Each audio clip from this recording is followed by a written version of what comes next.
I'll be arriving at the 10 o'clock train, not on the 9 o'clock train. And the vision will dissolve. He'll go and he'll tell the other disciple, see, let's not go at 9 o'clock. We don't have to go and wait for so long in the train station. Let's go at 10 o'clock. The Guru has given me the instructions. The brother disciple said, no, clearly the telegram said the 9 o'clock there. The Guru is waiting for us. He's expecting us at the train station. We have to go. No, we have to go. So, but Paramahamsa Yogananda is very clear. He just knows, no, that Yukteswar Maharaj is arriving on the 10 o'clock train and not on the 9 o'clock train. But this other disciple, he goes to the train station at 8:45. He waits. He comes back an hour later at 9:45, telling Paramahamsa Yogananda, the Guru never arrived. I was just sitting there all this time. Then Paramahamsa Yogananda is ready to leave. He says, come, let's go now. The Guru is arriving at the 10 o'clock train. That's what I told you. And they go, and exactly Yukteswar Maharaj, in the exact same get-up, the same dressing, the same style, the same jewelry, everything comes out of the train as he gave the darshan to Paramahamsa Yogananda. Just by that intense feeling connection, he was able to see, was able to know what the happenings of the future are. Like this, we have so many incidents in the life of so many enlightened masters. One of the most popular things where some disciples who are unexpected are going to be coming that night, but suddenly the Guru gets up. We have seen this in the life of Satya Sai Baba, of Sharada Devi, in the life of even Paramahamsa Yogananda's Guru, where in the middle of the night they'll get up and they'll tell everyone, start cooking, cook food for 20 people. And they'll be like, Swamiji, it's the middle of the night. Yes, some disciples are coming at this time. Keep the food ready for them. The Adinam, the ashram would have had no intimation of their arrival. But exactly as said, those disciples will arrive and the food will be hot and ready for them. This is the space of being able to see the Akashic records.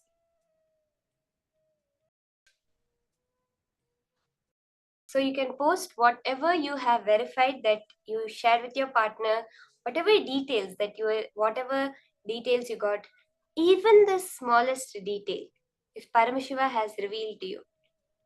It may be something as small as just a small color you got right, or else one of the numbers in the date and time. That itself is a manifestation. You are manifesting Paramashiva. So celebrate that manifestation.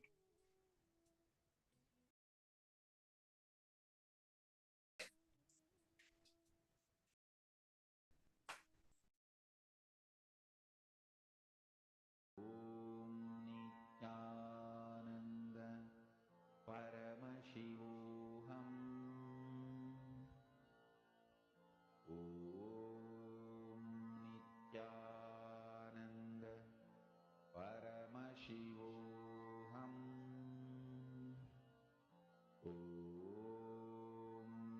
Nithyananda Paramashivoham.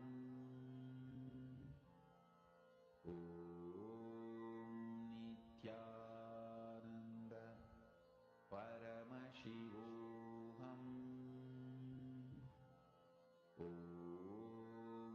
Nithyananda Paramashivoham.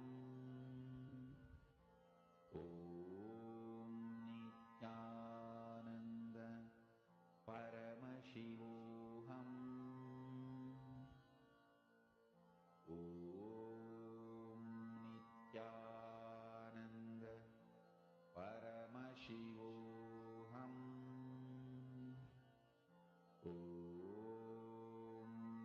Nithyananda Paramashivoham.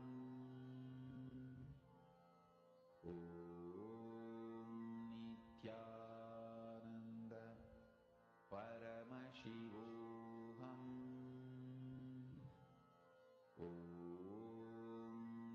Nithyananda Paramashivoham.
Slowly relax.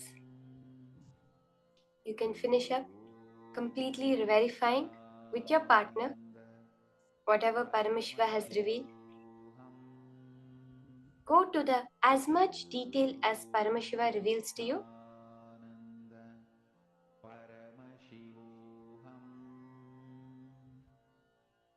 And whatever has appeared, share it exactly like that. Don't bring some kind of interpretations or understandings from it. Like if you saw a line, just say I saw a line. Don't say, oh, it may be this kind, it might be a wall, or it may be the number 1. Exactly as Paramashiva has revealed it to you. Share it exactly like that.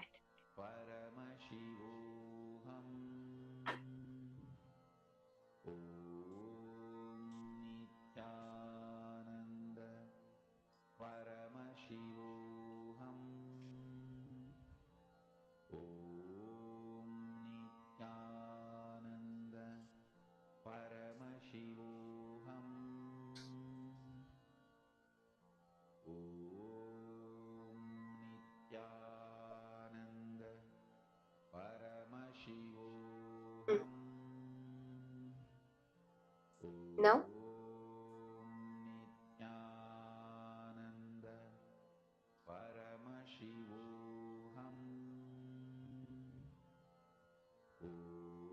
you can now post whatever Paramashiva has revealed and what was the actual object and the details of the object that your partner had given you, how you manifested the power. Celebrate any small manifestation that has happened, because that is the message you are sending to the cosmos to make you manifest more and more.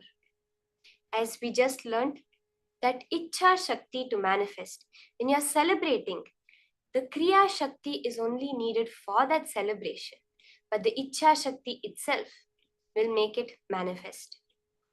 Now, we are going to be entering into the next higher powerful cognitions from Swamiji on the time-space continuum.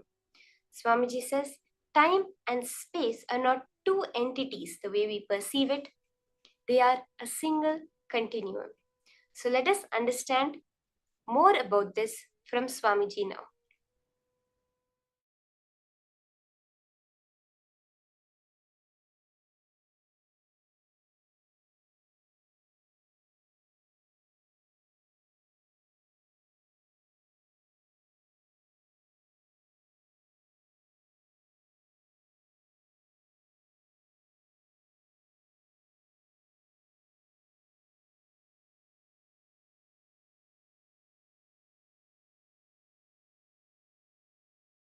Paramashiva's message directly from KAILASA.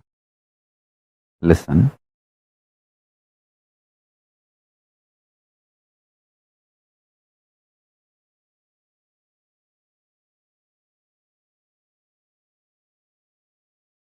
Time and space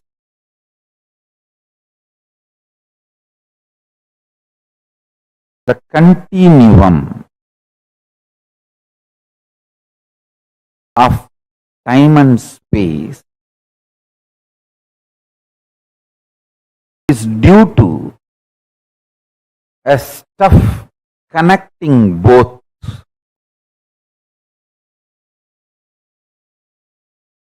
That stuff is called Maya Tattva in Vedic tradition. It is not there, but it is there.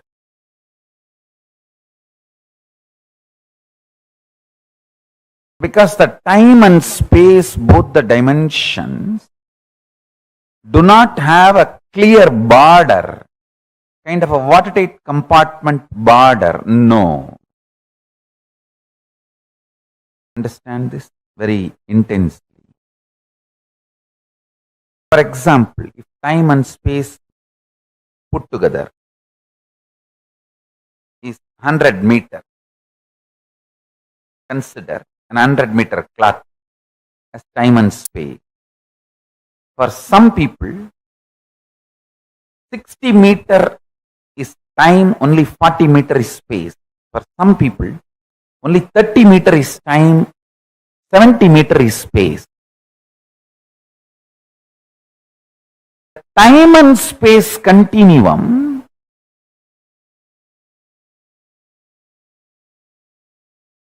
and the way it exists as reality for you is not the way it exists as reality for others. That is why some people are so excited to wake up in the morning. Some people feel, oh God, I don't know why I need to open my eyes. Listen carefully. The outer world reality is perceived between certain frequencies. Like I gave the example, 20 hertz to 20,000 hertz sound only can be perceived by any normal human being. Below 20 hertz or above 20,000 hertz, you can't perceive it. You can't hear it.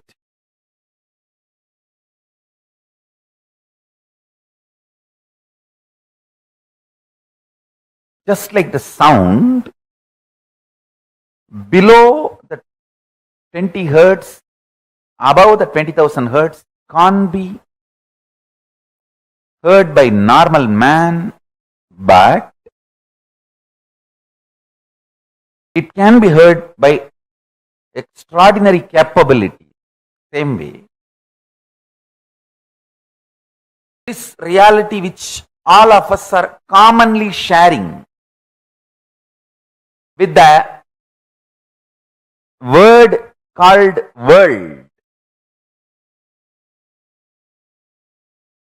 This is also between certain frequencies. For example, we will give the same like sound, 20 unit Maya to 20,000 unit Maya.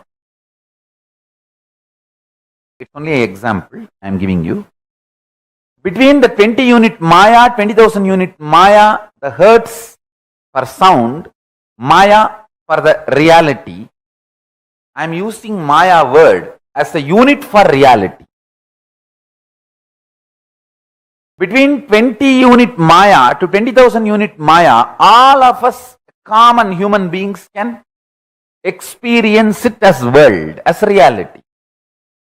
If it goes below 20 unit or above 20,000 unit, you start manifesting powers. Listen. If you unclutch intensely, it will go below 20 unit Maya. You become pure intense. If you go above 20,000 unit Maya, you become pure devotion, feeling connection. But in both you experience oneness. Suddhadvaita Sugabodham. One beautiful thing, this clarity, whether you unclutch and reach below 20 unit Maya or practice devotion, feel connected and reach above 20,000 unit Maya, you experience the same oneness. Sutta Advaita Sugabodham.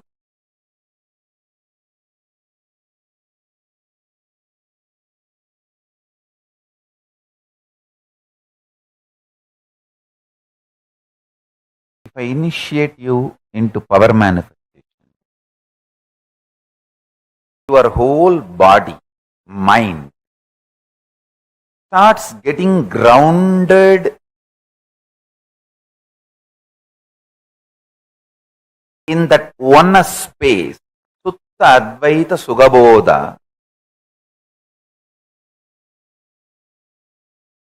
What you manifest is Shakti, not ordinary Siddhi.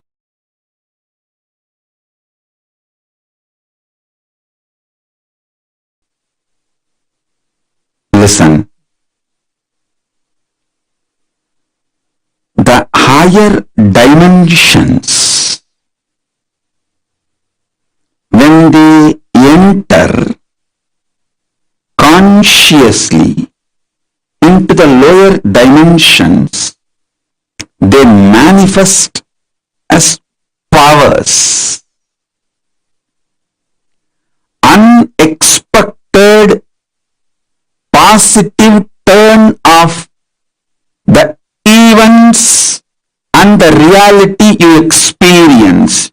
You can name it as miracle, you can name it as power, you can name it as a God's grace, you can use any name you want, but the greater science, the cosmic science is the higher dimensions entering into the lower dimensions. For example, length, breadth, depth, time, space. If the space dimension enters into time, time literally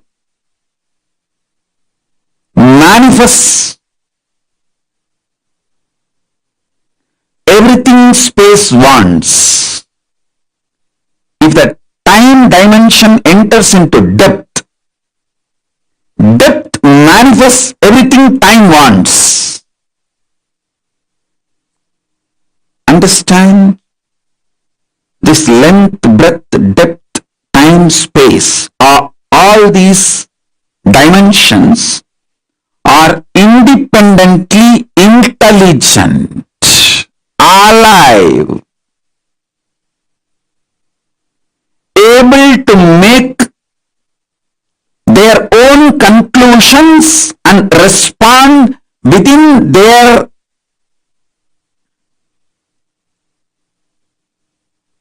frame and working zone. Please understand.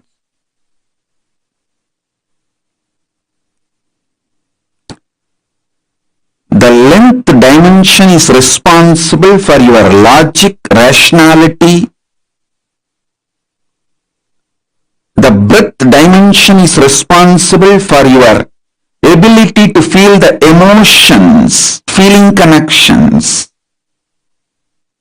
The depth dimension is responsible for you making cognitions, powerful cognitions about life, beyond your logic and emotions.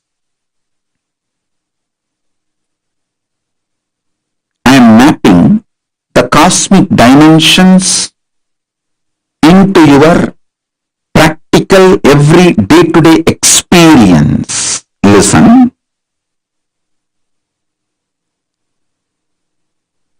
Length dimension is responsible for your logical, rational thinking.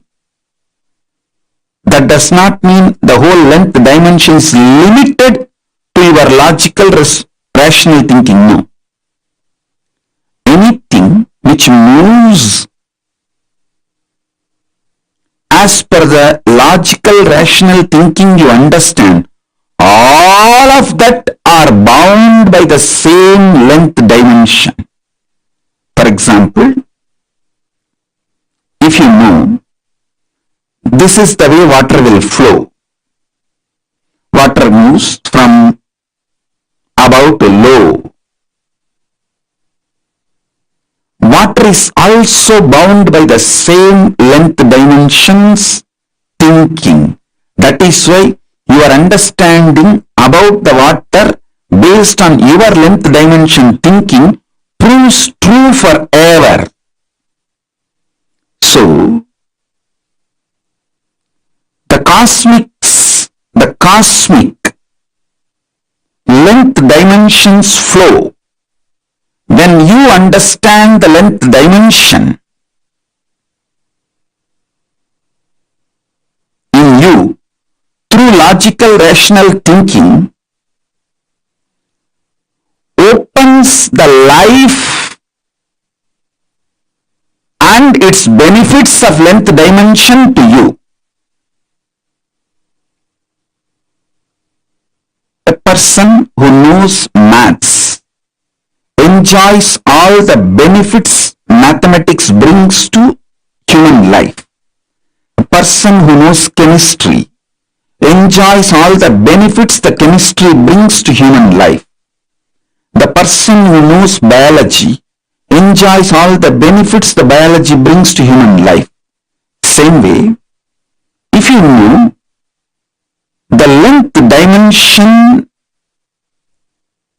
and how many things in this world function based on length dimension, you will enjoy the benefits of all that knowledge in your life.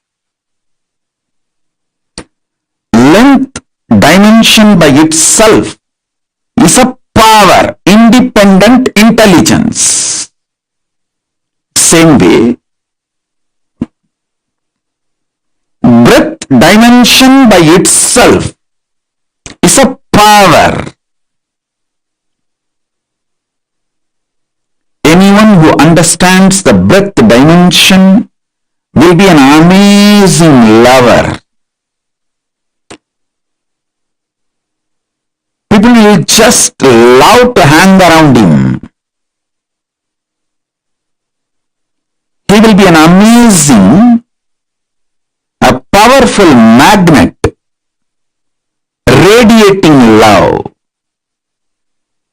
Even if people who have difference of opinion with him for some reason or who are jealous, angry, who cherish enmity, even they can't deny they are pulled towards him. How he gravitates them.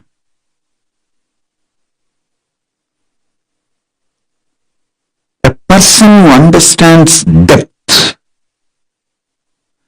dimension of the universe has access to everything which functions centered on any principle.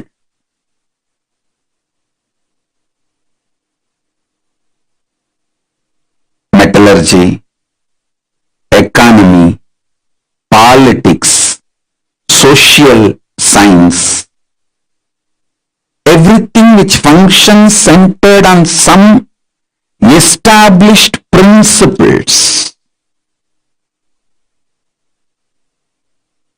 some deep cognitions.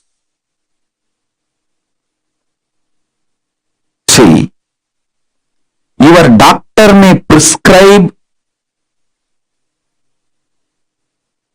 drugs from different pharmaceutical companies. One doctor may give paracetamol from one company, another doctor may give the prescription from different pharmaceutical company, but the fundamental principle, cognitions, will be same for all the doctors who are pro-life, life positive, who are oriented, who are focused on treating the patients. Understand? I was studying why Americans trust Indian doctors. You should know, Indian doctors are the most successful doctors in US, not just in number, are making money, trusted by the patients, because fundamentally they don't compromise on the health of the patient. You can't buy an Indian doctor easily. I'm not saying the other culture doctors can be easily bought over. No, I'm not saying any of that. Don't make negative inference. I only wanted to say the statistics available, data available proves not only big pharmas are not able to buy Indian doctors to do unethical practices, the patients also have a high trust for Indian doctors when the patients have choices. Even if they have to travel long distance or take few more steps, they opt for Indian doctors if the Indian doctors are available. That was a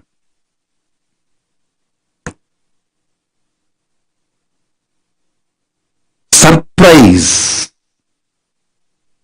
I should say pleasant surprise. Because fundamentally, Hinduism drills the cognition life is sacred. Ahimsa paramo dharmaha. Make money within the framework of non-violence. Do not violate the fundamental principles of life. So understand, every dimension, when it enters into the lower level dimensions, it manifests intense power. Now, I want you to understand,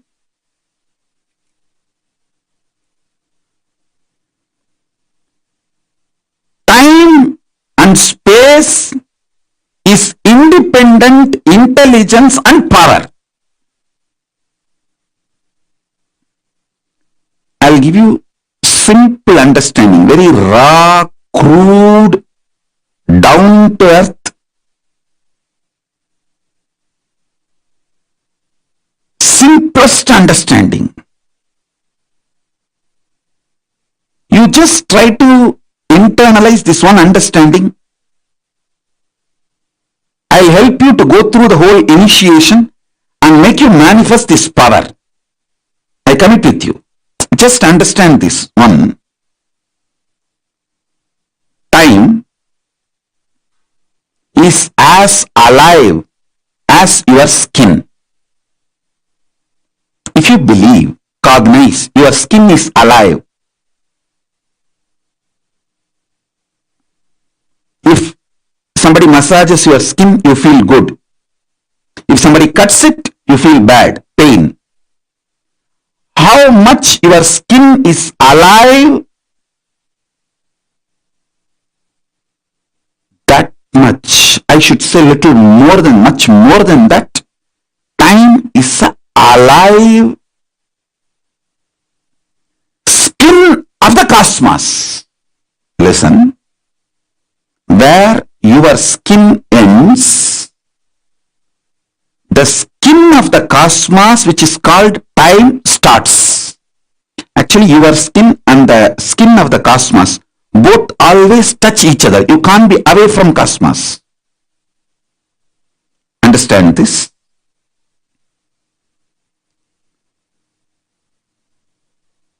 Where your skin ends, exactly that is the spot time starts.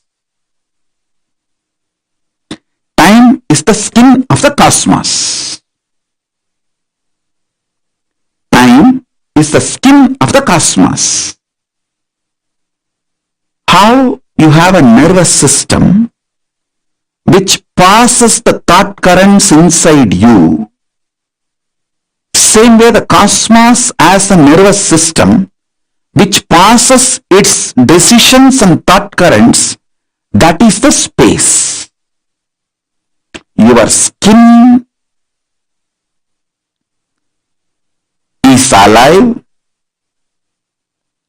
Your nervous system keeps you living. The equivalent of your skin for the cosmos is time. Equivalent of your nervous system for the cosmos is space.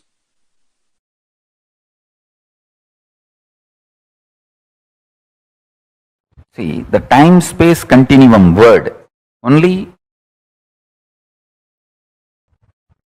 I am trying to explain by using the original Sanskrit word Chidabhasa. The Chidabhasa only I am trying to translate with the English word time-space continuum.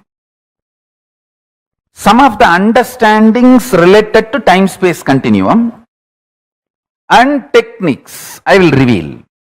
Understanding is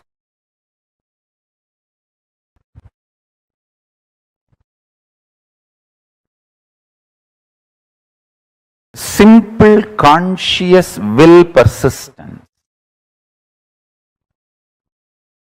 conscious decision. Decide, today I will not be tired. That's all. If you decide, I will not be tired forever, immediately one part of your mind, you have inside you, your automated artificial intelligence version of your wife sitting. How many times you told the same thing, you did the same sankalpa, you tried, and how bitterly, utterly, stupidly you failed? Keep quiet.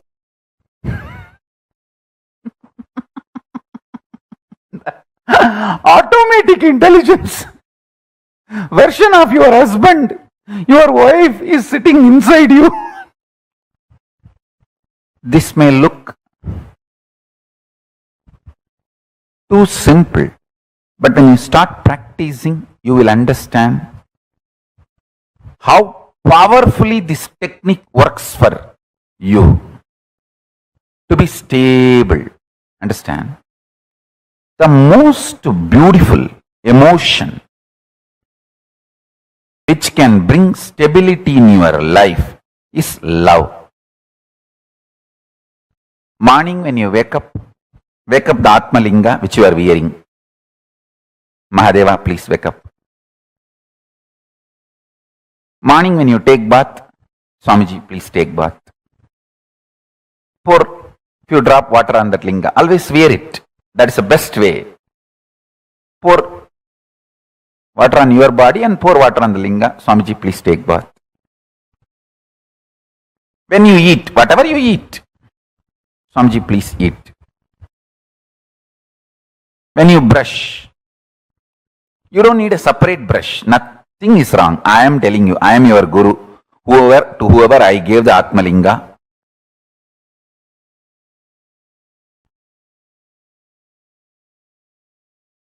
maybe you don't need to put the same brush on the Atma Linga, but take little Hariteki powder and put it on. Swamiji, please brush the teeth.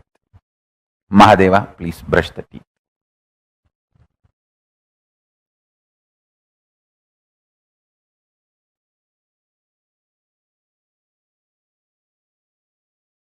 Too simple. And when you are falling asleep, tell him, Mahadeva, please sleep.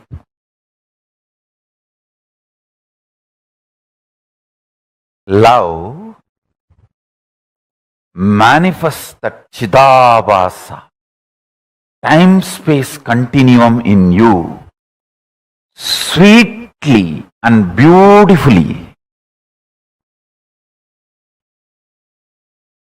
You have a special feast, celebration, anything. Mahadeva, please eat. Show to him and then eat.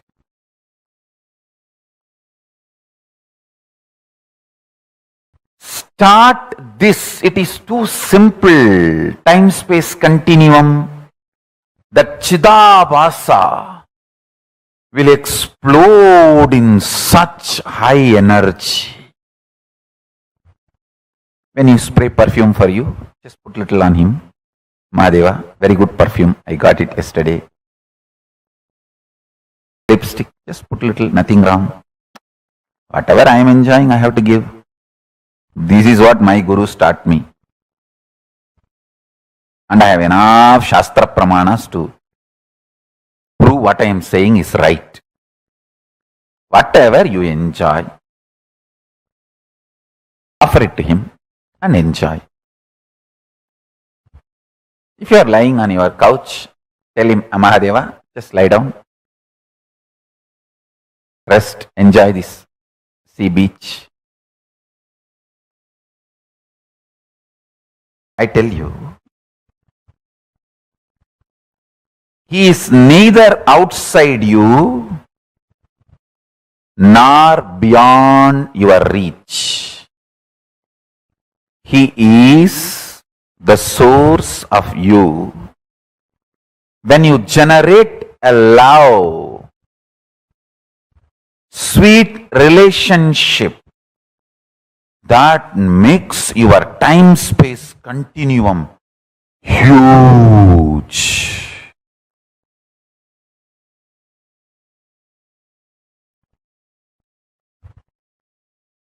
Huge.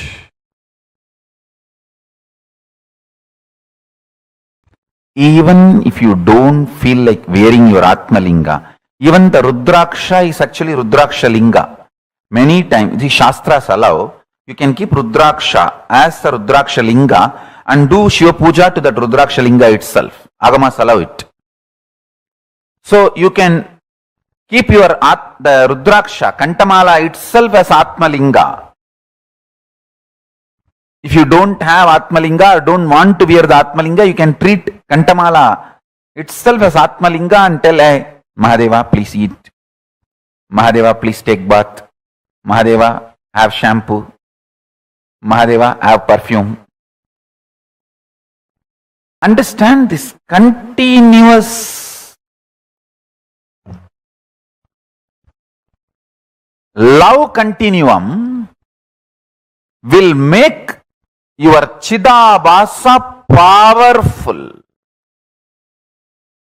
Your Chidakasha will become strong. And the time-space continuum will expand. I tell you, this attitude, this will start building everything. People who lived around me can remember very clearly. Even if some book is printed, invitation printed in our KAILASA, in our Sangha, and first copy is brought to me, first I will take it and put it on Atmalinga. I always have Atmalinga on my body. Whenever, if I am not wearing it, it is there in the Ananda Gandha. I will put it on Atmalinga and say, Paramashiva, please have it. I tell you, that will bring such extreme sweet relationship. And you just see, even if you start understanding He is watching over, He is continuously seeing you, that is enough to make you fall in love and explode in love. I have seen people, the moment they know I am seeing them, they just go crazy with love.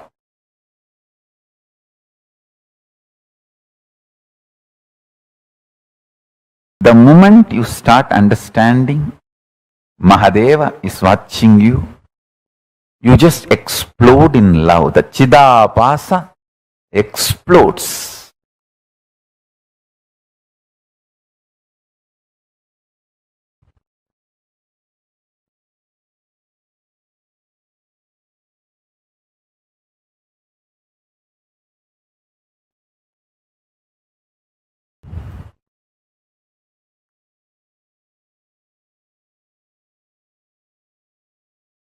Vyutpatti of the word Chidabhasa means the explanation of the word Chidabhasa, Chita Abhasaha Pradivimbaha, reflection, and the source of Chit, consciousness. Buddhavatma Pradivimbe Jivaha Jive. The source and reflection of consciousness, Chit, in the Buddhi, in your being, self. buddhi vritti chidabhasau idi vedanta karika. This word chidabhasa is used in Vedanta Karika as buddhi vritti chidabhasau.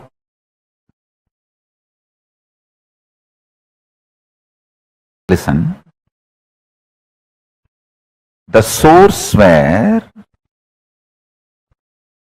the being of Chit and doing of consciousness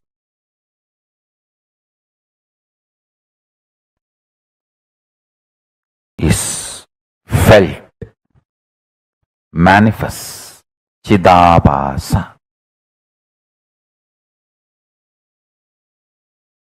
First few days only it will be like a monologue. You are talking to Paramashiva. Just after a few days you will see that he is responding in your inner space. You just know he accepted your food. You just know he is happy with the cold shower you gave. You just know he is happy with the perfume you gave. The love starts becoming complete circle. You give, he showers. You give, he showers. That whole ecstasy starts. I tell you. He always showers. He always showers. He always showers.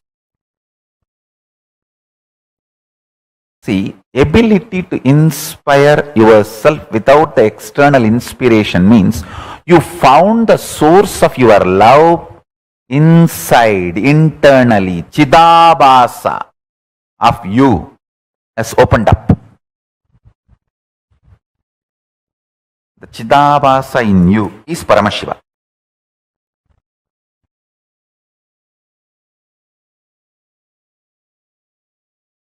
I'll be absolutely integrated to all of you.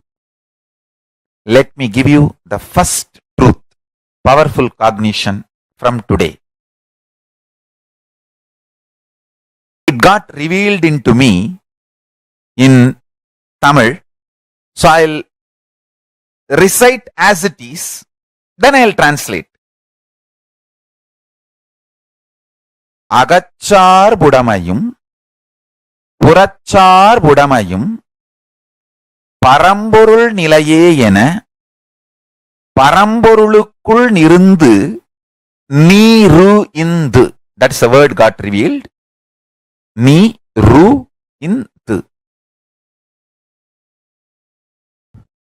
தன்னை தன்மயத்திற்குள் இருப்பார்க்கே தான் தானே வெளிப்பட்டு தன்மய சக்தியெல்லாம் பொங்கி பிரவகிக்கும். Let me translate in English. Understanding the inner dependency or outer dependency for your existence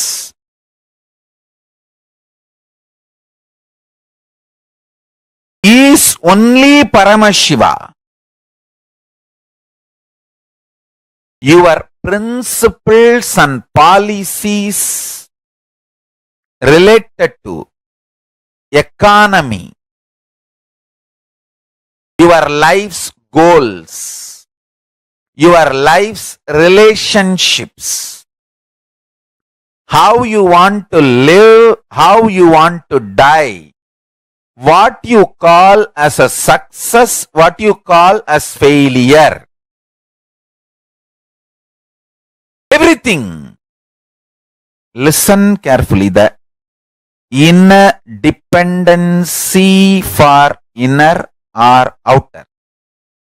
The word agachar budamayum, purachar budamayum.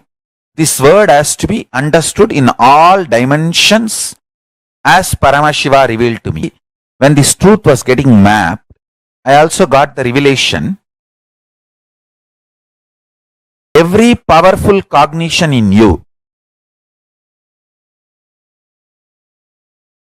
is like all the grahas, navagrahas blessing you.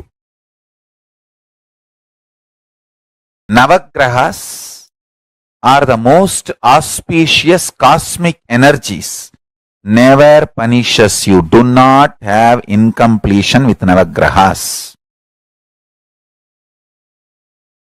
They are absolutely compassionate and they only awaken Paramashivatva in you.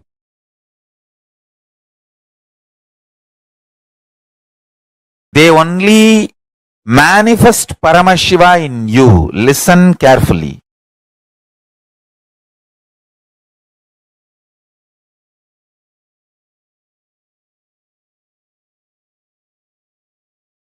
If you understand my love, you will understand all the Navagrahas' love for you. Now, I'll give you the example. I told many names. Don't think I do not train them.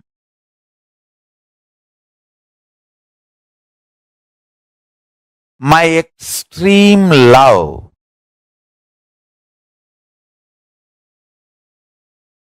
compassion. Whenever I see they are dependent on wrong things for their internal, external centering, I correct them. That correction is not because I hate them, but because I love them deeply. Same way, Navagrahas, sometimes Shani may remove some relationships or wealth from your life. That doesn't mean he hates you. That means you have a blind spot there. Your inner dependency and outer dependency is moving away from Paramashiva, which is not good for you. So he removes them and makes you centered on Paramashiva.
So powerfully, Swamiji just revealed to us that power of our inner space, that is the space of the cosmos itself. Swamiji gives us the example. You have 10 cups in front of you or 10 pots in front of you. Each pot has that same space within it. The existence of the boundary called a pot does not change the quality of the space within the pot and outside the pot. When the pot's form is changed, the space within merges with the space outside. That's all.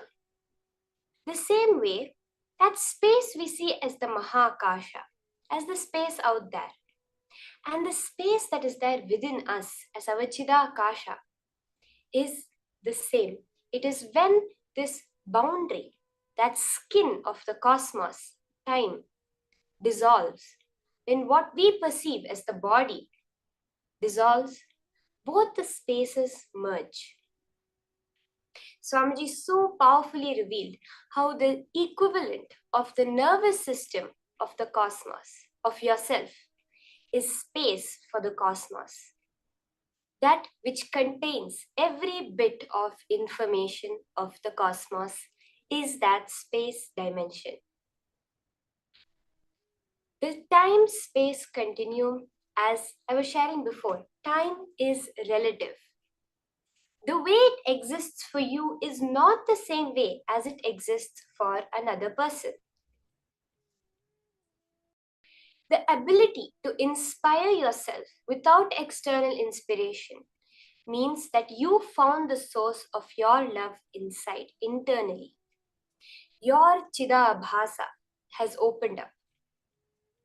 The Chidabhasa in you is Paramashiva. Love towards him manifests the Chidabhasa, the time-space continuum in you, sweetly and beautifully.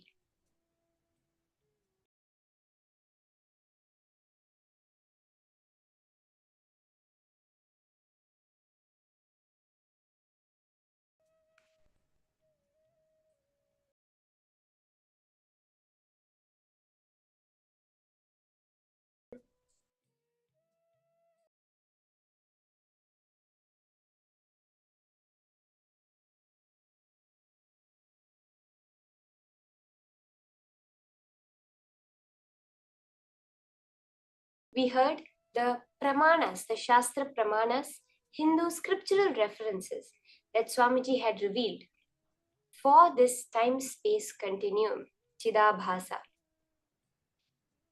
Chidabhasaha prativimbaha, reflection and source of Chit, consciousness. Buddhavatma prativimbe jivah jive, the source and reflection of consciousness, Chit, in the Buddhi, in your being self. Buddhi vritti chidabhasau iti Vedanta karika. This word chidabhasa is used in Vedanta karika as Buddhi vritti chidabhasau.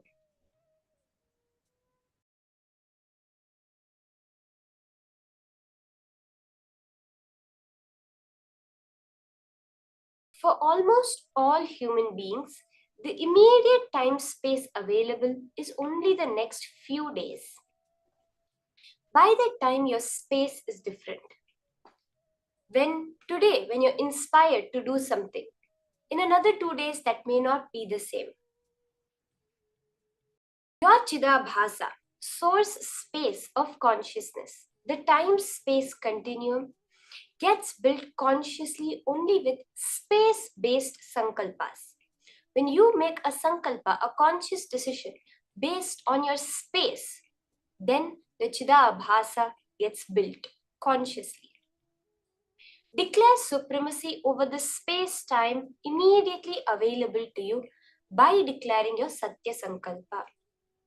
What you have the immediate availability of, that time and space, declare your supremacy. Let's do a small exercise to awaken this Chidabhasa. As Swamiji said, love manifests Chidabhasa. time-space continuum in you sweetly and beautifully.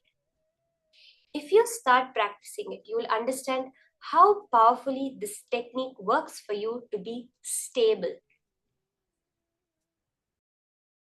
When you wake up your Atmalinga or your Atmamukti, which you are wearing. Paramashiva, please wake up. Morning, when you take a bath. Swamiji, Paramashiva, please take a bath. Pour a few drops of water on the linga. Always wear it. That is the best way. Pour water on your body and pour water on the linga. Swamiji, please take a bath. When you eat, whatever you eat, say Swamiji, please eat.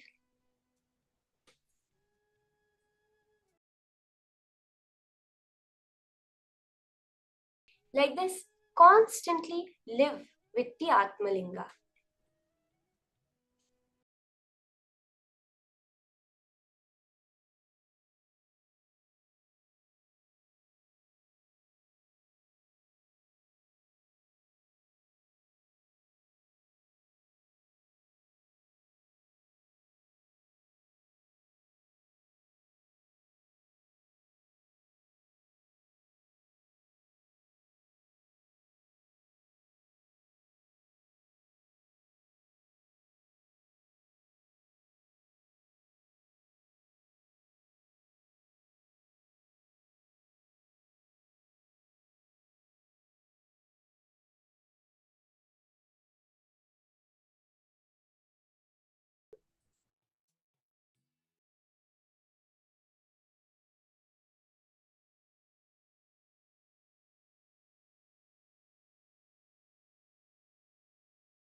So now, with this powerful understanding, practicing the presence of Paramashiva in your daily activities, living, knowing that Paramashiva is there with you at every moment. There is a beautiful story that Swamiji says, which is one time there was a man, in a dream he got a vision of God, and God said, ask for anything you want. And he said, oh God, I just want one thing. Always be by me in my life. And from then on, he always saw two footprints. He would always see that wherever he goes, there would be another set of footprints with him, indicating that presence of God. But then he noticed one thing. After he left the body, when he faces God, he asks, you gave me the promise that you'll always be with me. Throughout my life, in my times of joy, I always saw you walking next to me. I always saw your footprints. But during the times of intense pain, suffering, why is it that I never saw the second set of footprints? Why did you desert me at just that time? God beautifully says, no, it is during those times that I carried you. So the only set of footprints that you saw was mine. That is practicing the presence of God. When you are happy, when you are joyful, Paramashiva is celebrating with you. And when you are in a low mood, when you are suffering, Paramashiva is holding you. He is the one that is carrying you through that whole thing. That space is what we hold during the power manifestation. When we manifest, it is Paramashiva's manifestation. He is celebrating with us. And when we perceive that we are not manifesting, all we need to know is Paramashiva is holding us. Whatever it is also his manifestation. We just have to pray, Paramashiva, give me that intelligence to see your manifestation in this incident. Like how that man, during the times of struggles, he saw only one footprint. He thought it was his and that God had deserted him. But all he needed was that small intelligence that at that time God was carrying him. When we are doing the power manifestation, this is a very powerful click to hold. During the times of our success, Paramashiva is also celebrating. During the times when our perceived failures is there, when we are seeing that, oh, manifestation is not happening for me, At that time also, it is Paramashiva who's doing it. We just need the little bit of intelligence and patience to see how he is manifesting. So with that context, let's all enter into the power manifestation session. So we'll continue the previous round as we were doing, scanning a particular object, the details of a particular object. Okay, so let's all start. You can again connect with a partner and ask them to give you any certain object that you will be scanning the details behind. You can keep 3 parameters. First, when they got that object. Second, who gave them that object. And third, where they got that object. You can scan in as much detail, even if further details, other details, seemingly irrelevant details come. Share it exactly like that with your partner. Paramashiva always manifests. Swamiji always says that when I ordain, I sustain. So when he is telling, look into my Atma Murti, I will show you the Akashic records. Sit with that space and let's start. How much we expand our space, we are able to see the entirety of time.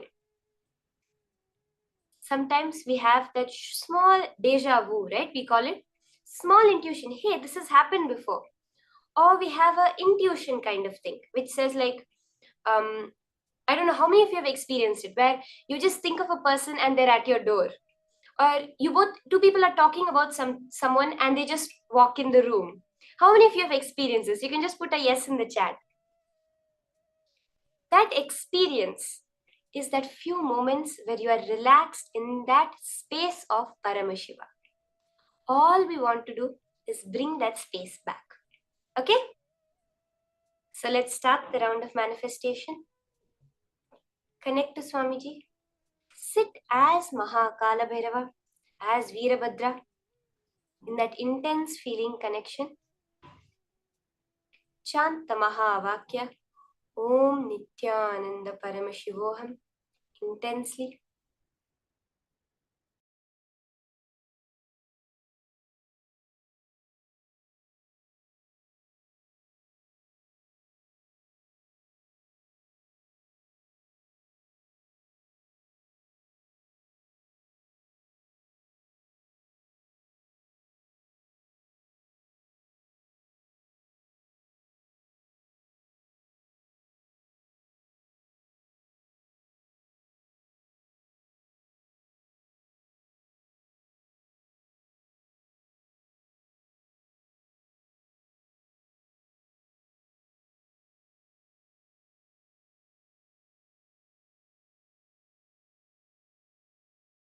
Scan the particular date that they got that particular object.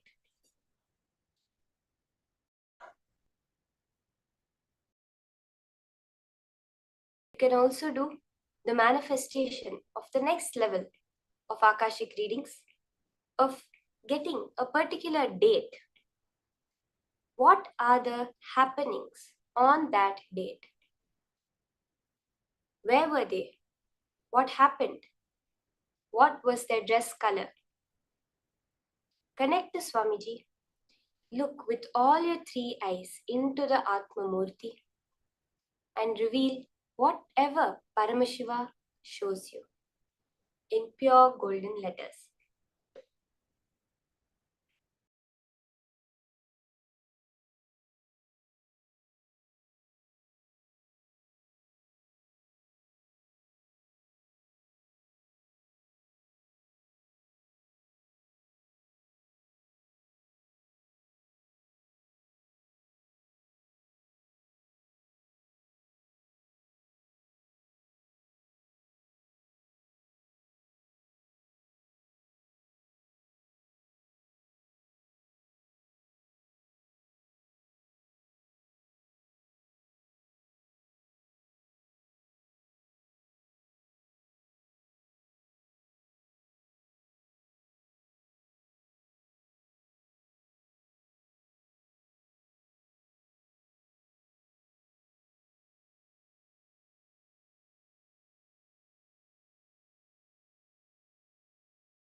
Okay, you can relax.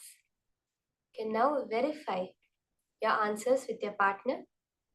Whatever the details that Paramashiva revealed, you can connect your partner, verify to them, share it with them, and just see even the smallest number, letter which you got correct, celebrate it as a manifestation.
So I hope all of you have finished verifying your answers.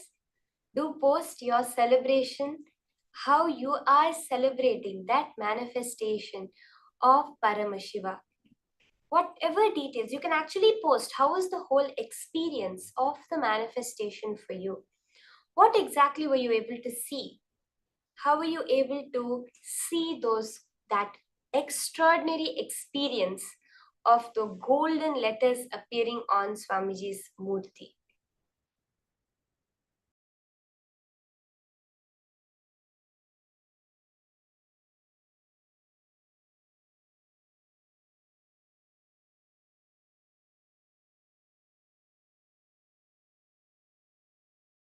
So please share that beautiful happening. How were you able to experience the cosmic archives, the presence of Mahakala Bhairava? Whatever Paramashiva revealed to you, how did it appear for you? Please post. We would really like to hear from each and every one of you how the manifestation has been going. With that, we are entering into the next session, higher powerful cognitions from Swamiji on conquering time. I think this would be everybody's dream, to be never be short of time, to be able to be on work on time, to be able to do everything on time, to be able to get enough rest, to have enough time to play, to enjoy. I think everybody's dream is this. So Swamiji is now giving us the science of how we can conquer time and conquer life itself. Let us now listen to these higher powerful cognitions from Swamiji.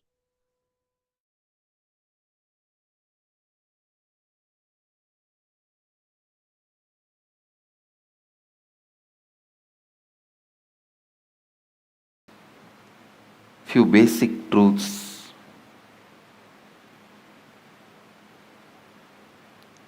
Please understand, every sacred secret, every sacred truth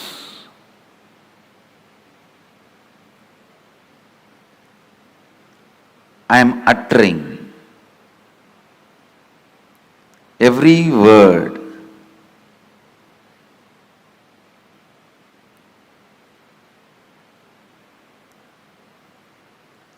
need to be internalized and internalized. Do not sit with the intellectual tiredness. Usually people have this pattern. Tell us finally what we should do.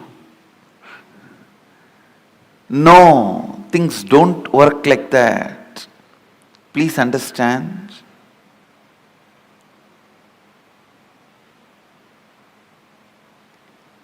Every word I am uttering matters. The first truth, time is a matter.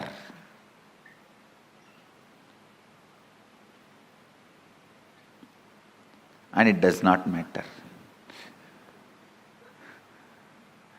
Time is a matter and it does not matter.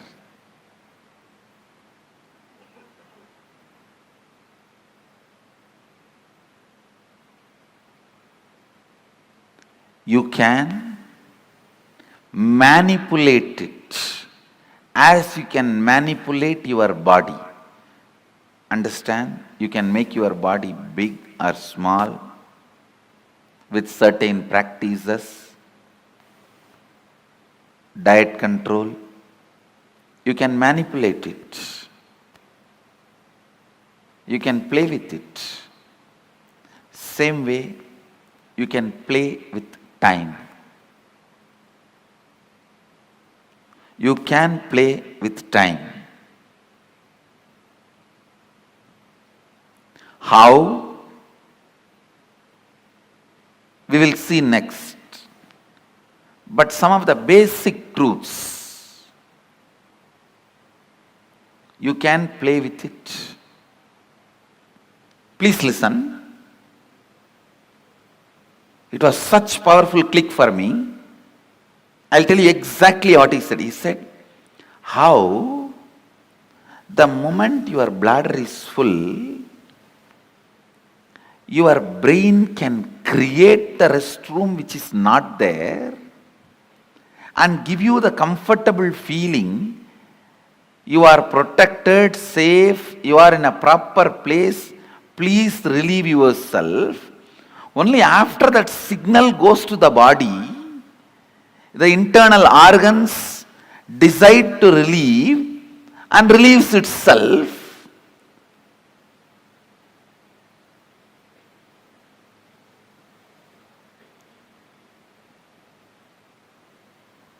The pressure inside you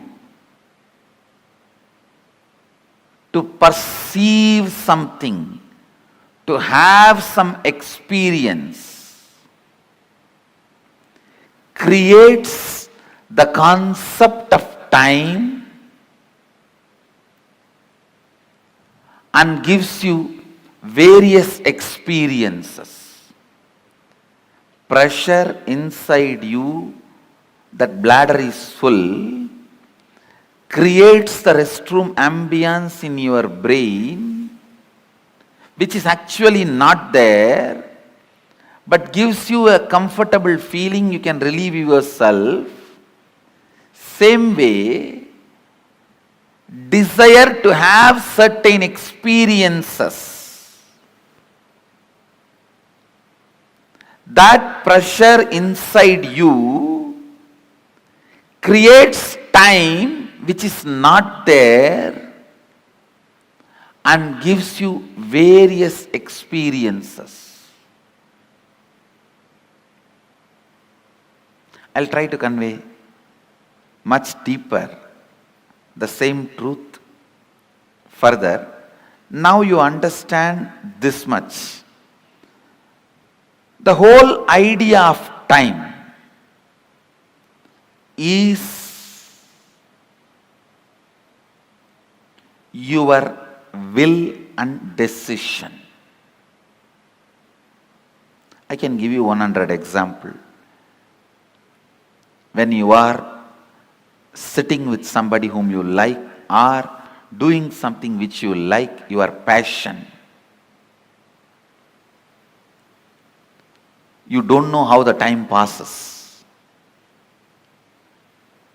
Time gives you a different experience about you, about life, about world.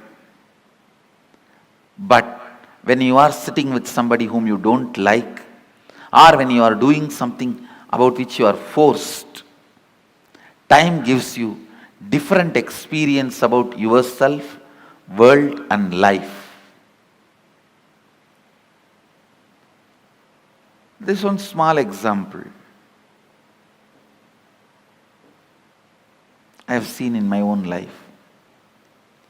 Morning 5 o'clock, early morning 5 o'clock to night 11 o'clock, I'll be sitting with Arunagiri Yogeshwara. I don't know how the sun rises and sun sets, but at night, few hours when I need to be in the house, away from him, I'll move the clock 10 times, thinking that it is not moving, it has stopped.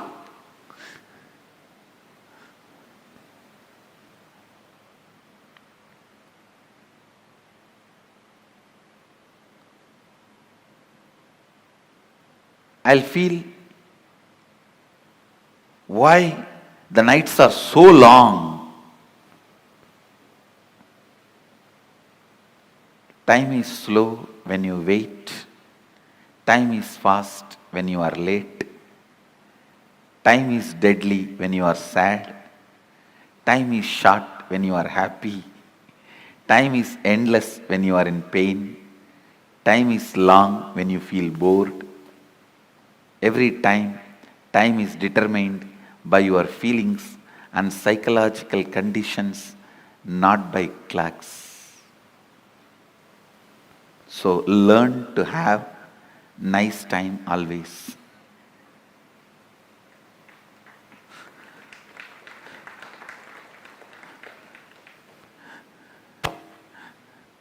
Whatever now I am sharing, most of you may know that ideas, nothing new. But I am trying to set the context so that I can lead you into the deeper understanding, especially the experience to make these understandings permanent.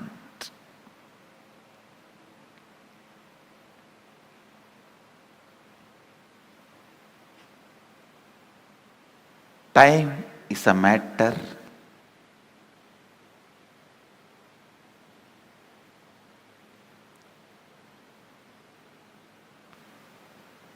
it does not matter.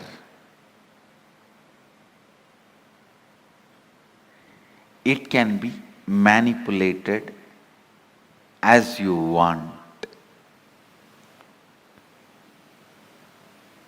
You can play with it as you want. One more understanding I received from Arunagiri Yogeshwara about time. Listen carefully.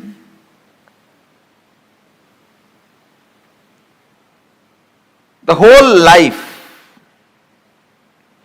is just a vast canvas. Space is the canvas.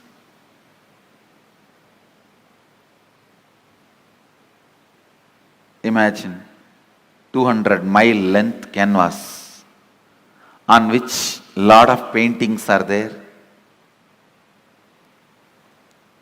The paintings which you already perceived is called past. The painting you are perceiving is present. The painting you are going to perceive is future.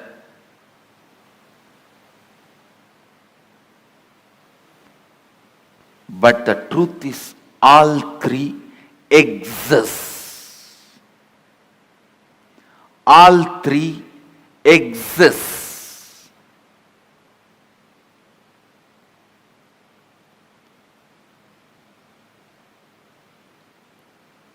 Next statement I am making. Please listen. First statement I am making. Past, present, future, all three exist.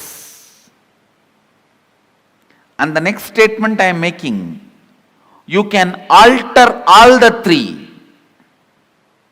We always think, if all three already exist, how can I alter my future? If it is already existing, how can I alter? Understand? The painting exists does not mean you can't add something to it. Your powerlessness, I can't add something to it, only makes you stop adding. And very important statement I am making now. Not only you can alter the future, you can alter your past. How? We will make. You can alter your past. One, time is a matter, it does not matter. Second, your psychological ups and downs, physiological ups and downs are not you. Next, your past, present, future exists now. Next, it exists now does not mean you are bound by it. You can alter not only your future, even your past.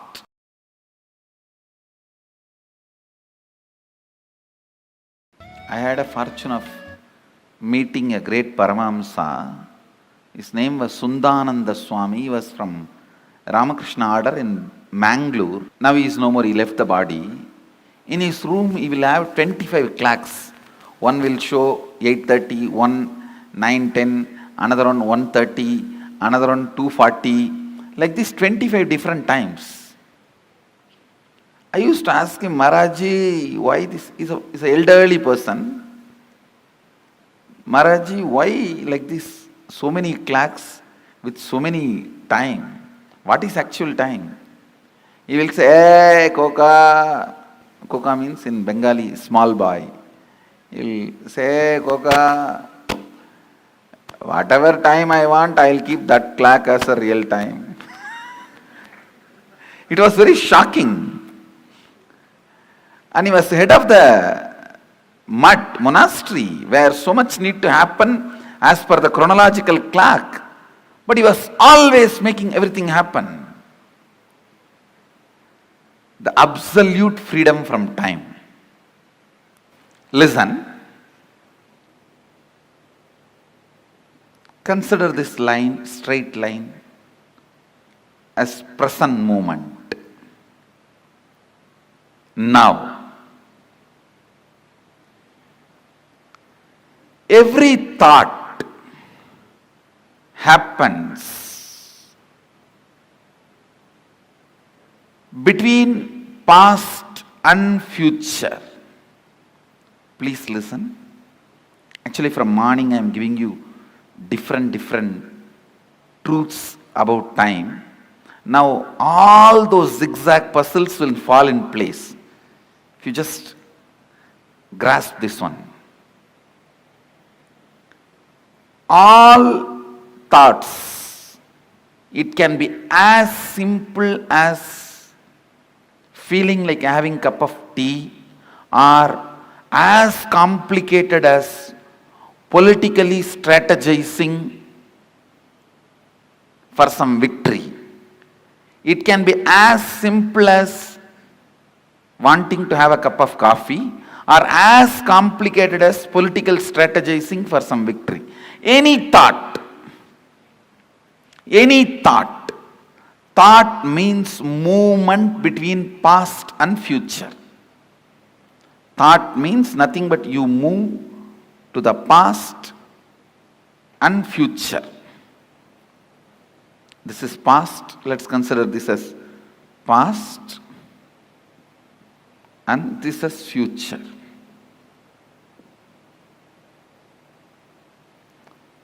The center moment, present, where the present meets the past and future, that moment is now. This is that now. Present.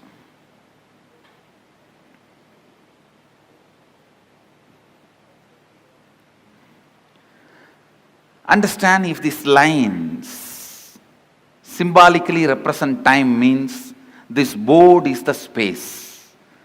Symbolically, this board represents space. On space only the whole time happens. Space is the most subtlest matter on which the play of time happens.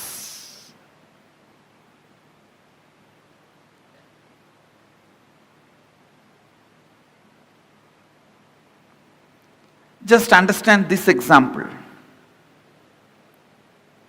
Your movement between past and future is thought. Like you jump from here to there to here, here to there to here, here to there to here. That is what I call your perception about you, life, your existence. Your existence is nothing but the movements. Because till you know your real reality, as of now, whatever you know about you is nothing but your thinking. Am I right? Is there anything you know about you more than your thinking? Anybody? If you know something more about you, more than your thinking, this seat is for you. See, whatever you know about you is all based on your thinking. So, I can very comfortably assume your thinking is your reality as on now. Am I right? So, it is all about you jumping into the past and future, past and future, past and future.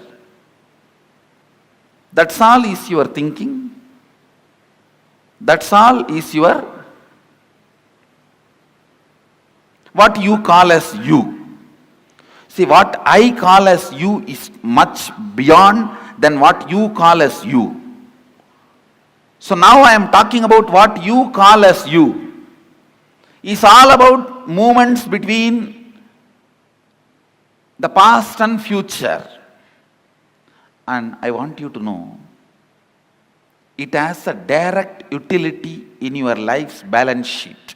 So please don't think it is some philosophy, it is some metaphysics, it is some intellectual stuff. Allow every word to enter into you. It can increase your everyday balance sheet. Double. It can increase your everyday balance sheet. So allow this understanding to set into your system. I can make you alive.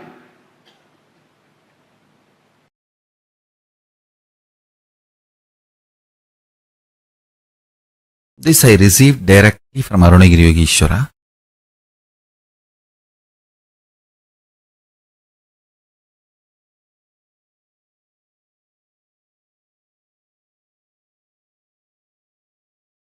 Listen carefully. Your inner space. What do you call as you? Tahara Akasha. Taharakasha. It's a Sanskrit word. What do you feel as you? Inner space. Pratyakatma. Or Takarakasha. Takarakasha is a more precise word. Your inner space. If you hit your inner space with a powerful cognition, that powerful cognition explodes as power, awareness, pure consciousness, super consciousness, higher level of existence in you. The same Taharakasha, your inner space, if it is hit with the patterns, it gets reduced into something called time and boring lifestyle. Listen carefully. Every pattern gets settled in your inner space, makes you time bound, means you will feel days and months are passing, but you are not doing anything. You don't know how the time is passing. It is just going. Suddenly you remember next year is here. Suddenly you remember next year. Suddenly you remember, oh God, one more birthday. And you don't know what is going on, what you are doing. Understand? More patterns, more unconscious, more delusion, more you become time bound. That is why Kala Bhairava is described as ferociousness. This is exactly I learned from Arunagiri Yogeshwara. He says, whenever you are ferocious and break one pattern, you gain 1 hour extra in your life. Understand? I am giving you a rough example. Sometimes when you break one pattern, you may get even 3-4 hours extra. Means that 24 hours chronological time is different. Consciously, how many hours you are living, that psychological time is different. Phenomenology of the time. Listen. In reality, chronological time does not matter for your existence because you are a conscious being. A being just takes birth, eats, reproduces, ages and dies. For that being, chronological time is enough. But you are not that kind of a being. You are a conscious being. You have a purpose to exist. You feel desire, fear, greed, wanting, not wanting. You have choices. And you feel your freedom to choose. Understand? The moment you feel you have a will, you are a conscious being. So how many hours are available for your consciousness, your awareness? That psychological time matters. Every time you are ferocious and break a pattern, you gain time. You gain conscious extra, conscious longevity. Understand?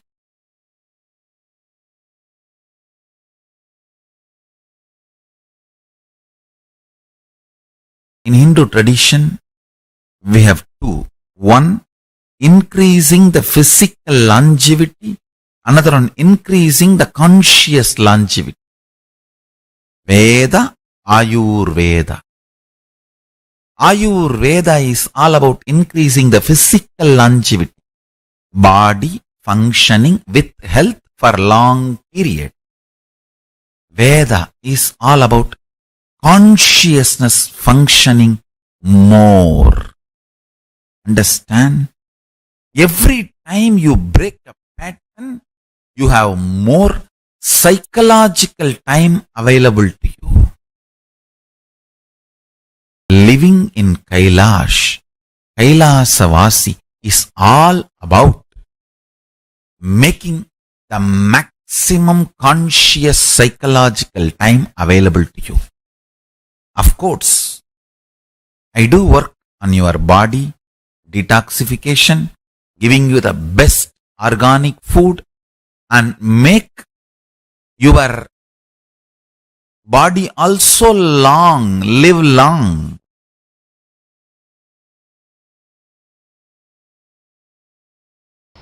Listen carefully. Whatever intention you have that you want to become, that is you. Other than that, any psychological, physiological, neurological experience, perception you go through is not you. If you feel depressed about your body and your mind and about yourself, or if you feel excited, elated about your body, your mind and about you,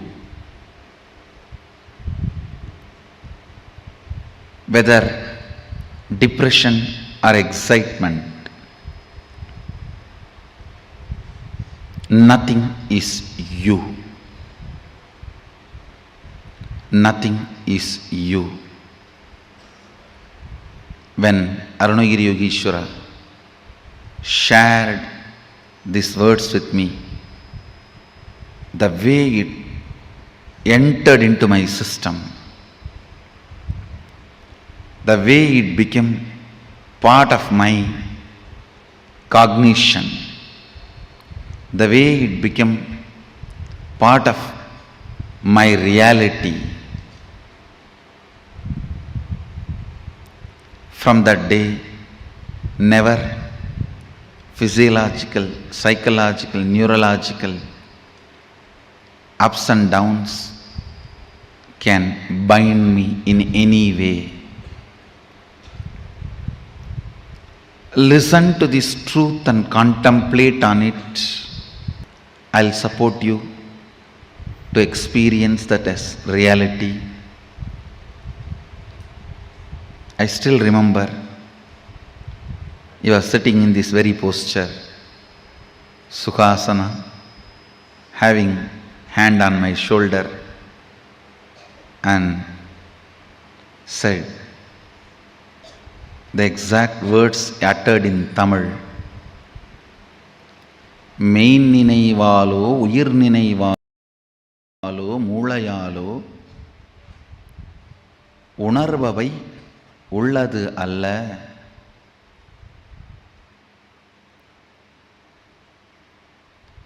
I know for sure, even if you are a Tamilian, you can't understand these lines because it is classical Tamil. I asked him, then what is me?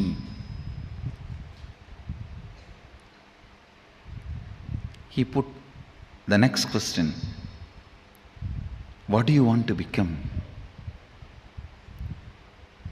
Small boy. I just stretched my chest in a wide way, put both my hands on the hip and said, Sadashiva.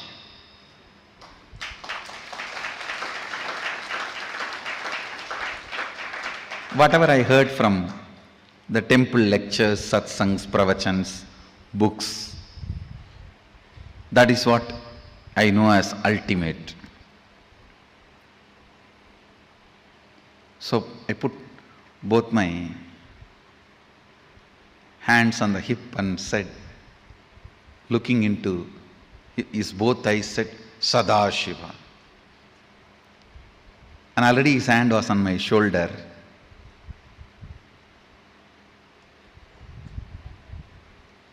The one more reason I put both my hands on my hip, I just want to give him more space so that he will not take his hands off. His hands will rest comfortably on my shoulder. I was so much in love with him, I will not miss a single chance to have his touch. Whether he touches me or I get a chance to touch him. Already his hand was on my shoulder. He said, you are that.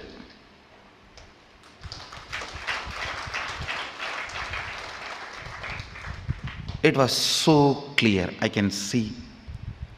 It's directly from his third eye to my third eye.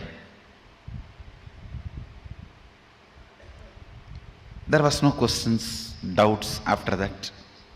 He himself explained. Your intention is the only living mechanism in you.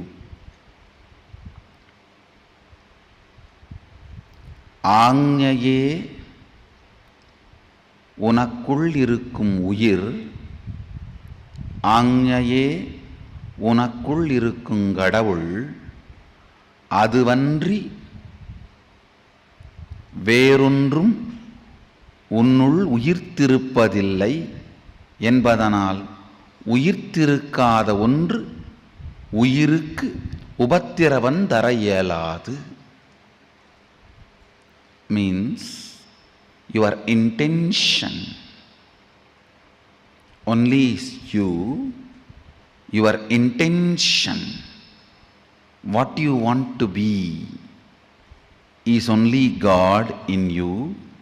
Your intention is the only living mechanism in you. Other than your intention, everything else is matter in you. Because of that, the matter cannot disturb your intention, which is you. You cannot be controlled, affected by the matters in you. Meditate. Don't think it will take a lot of time to realize this truth. No. I did not put all my self-effort and realize this truth. I got it as gift. So I commit with you guys. I'll give it as a gift to all of you.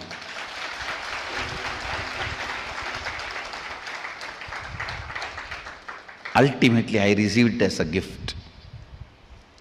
Because I received as a gift, I am bound to give it as a gift. That is the way I show gratitude to my gurus.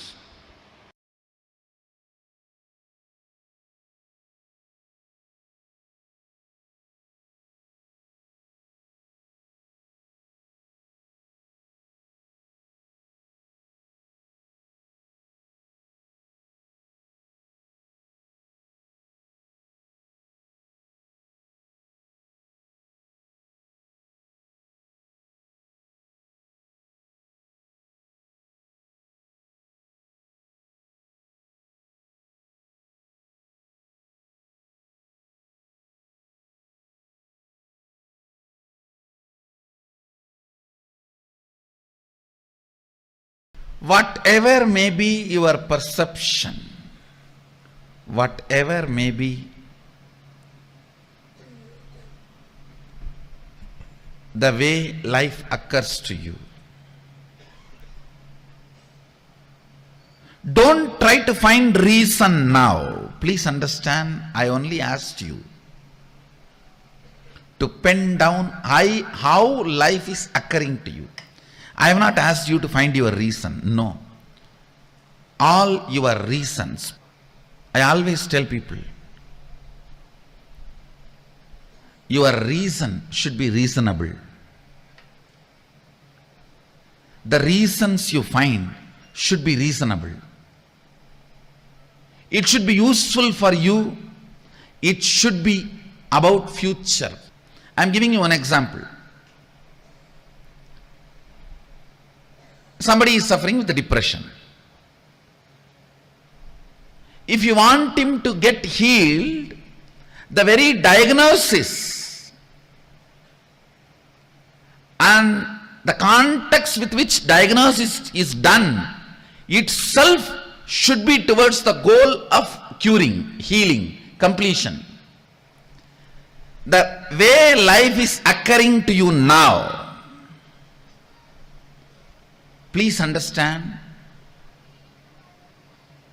the second secret I want you to know from this program is right method of diagnosing your problems. Diagnosis should be done from the angle of future possibility, not from the aspect of how you can dump the responsibility on the past. The why should be attended from future. That is, only then it will become zest, or it will be cut. If you try to deal the why from the past, it will be just cut, crass. Only if you deal it from the future, it can become zest. Listen, always attend the why to make not to dump as crass X.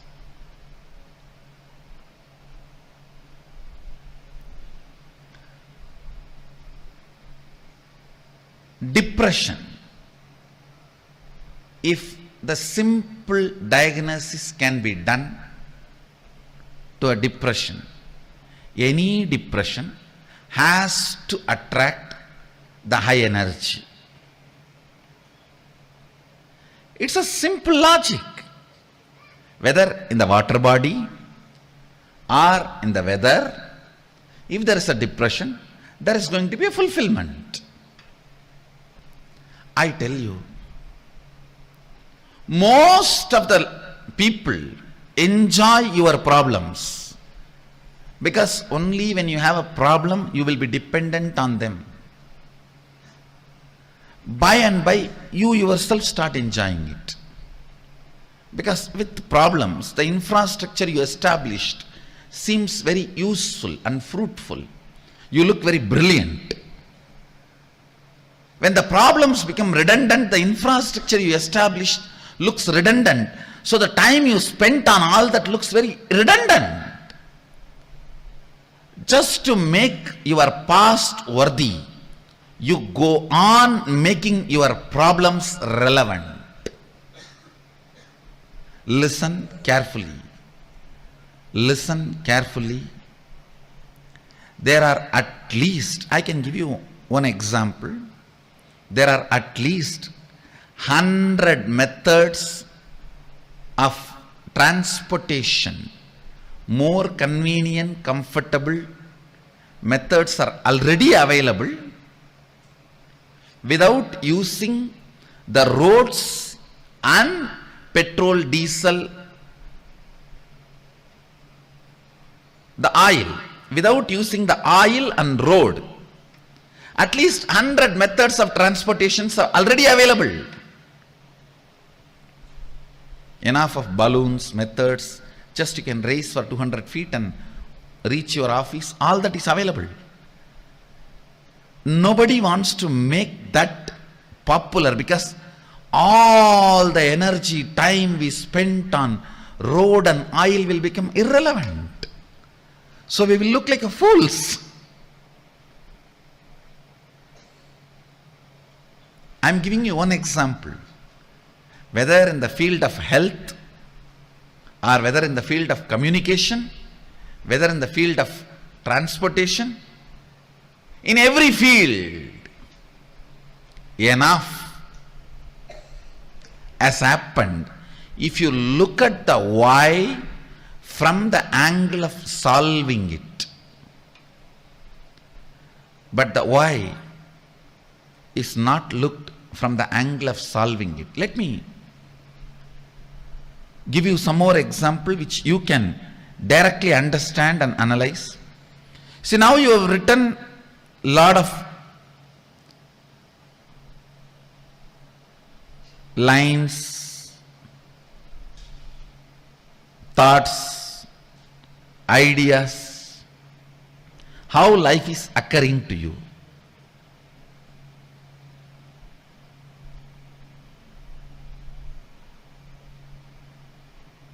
You always think, I know the problem, I know the solution, only I don't know how to execute it.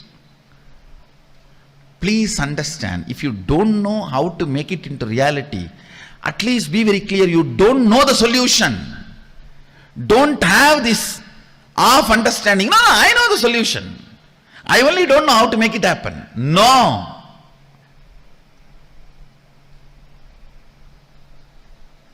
That is what I call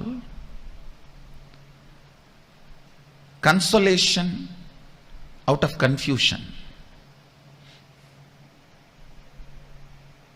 Trying to console yourself out of confusion. Understand, till the result happens, effort cannot be called as effort. Till the effect happens, effort cannot be called as effort. Somebody came and told me just few days before, one of my team lead person, I am putting so much of effort, result is not happening, Swamiji. I said, no. Be very clear, till the result happens, what you do cannot be called as effort. Don't have the wrong diagnosis, wrong reasoning. Wrong reasoning is delusion. Wrong reasoning is suicidal. Wrong reasoning makes you feel you are stuck in the life. The first step, seeing how life is occurring. The second step, next step, always look at the life,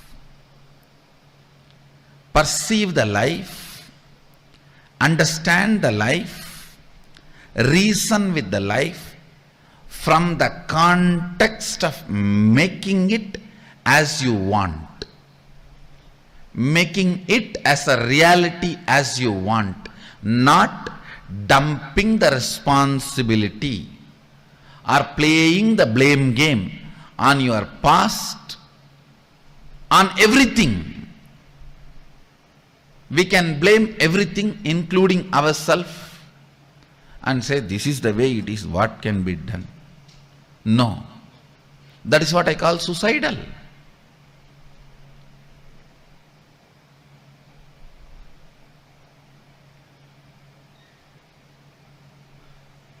Many times we even start enjoying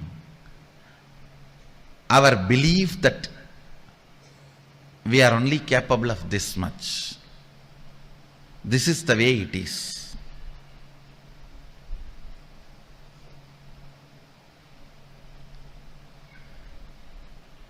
I'll give you an example.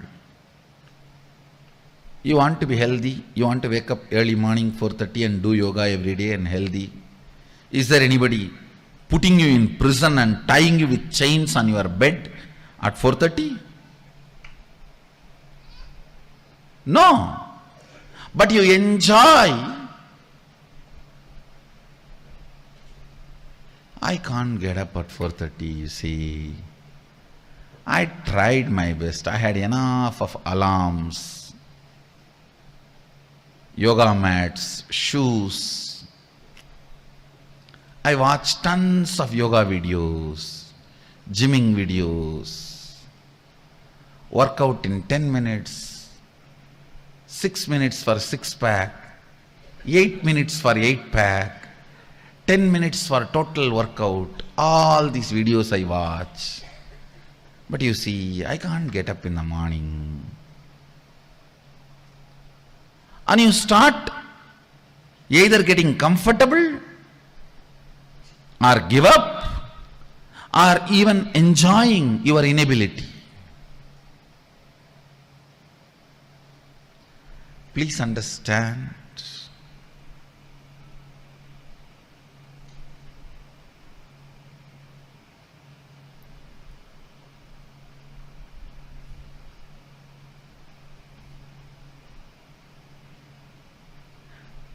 I am not even saying you need to put all your effort. I want to make only this statement as essence of this session. If you can start looking at the whole, analyze each and every situation from the angle of manifesting it as you want, instead of the blame game of why the way it is. See,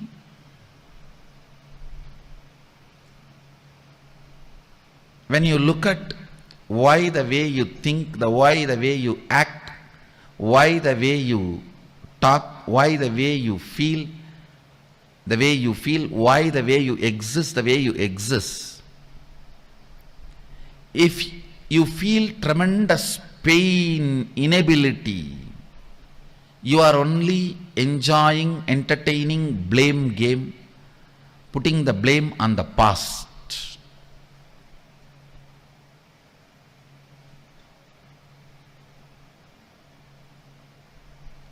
Now it is time. Even the why should be from the context of how. Oh, you don't know, Swami, my background. For my background, even how I survived is extraordinary. No one else other than me would have survived in my background, the way I grew up or the place I was in. If you are interested in that, you will never find solution. You will never find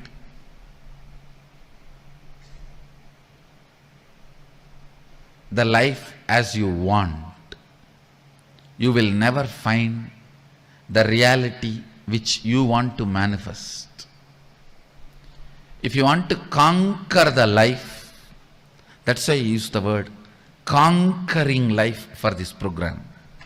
Actually, you have to conquer it. There is no way you can have agreement with your past. The way as life is happening to you, there is no way you can just paint, do the tinkering, touch up here and there and use it again. No. It is just straight your enemy. The way the life is occurring to you now is not your business partner, is not your friend. I think not your friend, all of you know already. But you always think there is a possibility for negotiation. I'll do little negotiation and just do this touch up and that touch up, little lipstick and little combing and little painting here and there, little tinkering, polishing. No. Only if you understand Your past should become redundant, and you should not expect inspiration from your past. You should generate a mechanism in you as a source of inspiration and make the whole redundant.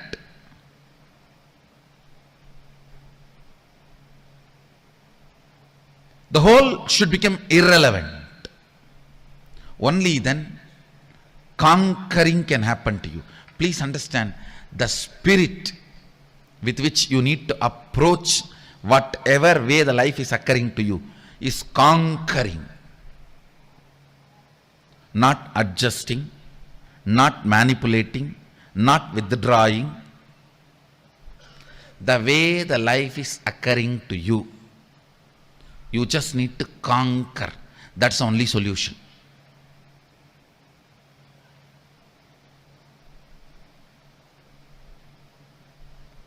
As long as you have the light, soft corner and sympathy for you, and justification about the way you exist, conquering is not possible. I am not asking you to be angry with your past. No. I am asking you to be ferocious with your past. Be ferocious with the way your life is occurring to you. The way you approach your life should be the attitude of conquering. Not angry, but ferocious. Not angry, but ferocious.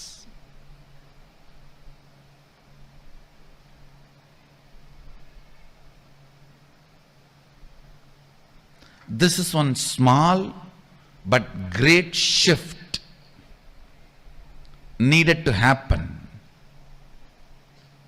The way you look at the life, the way you diagnose your life, the way you find the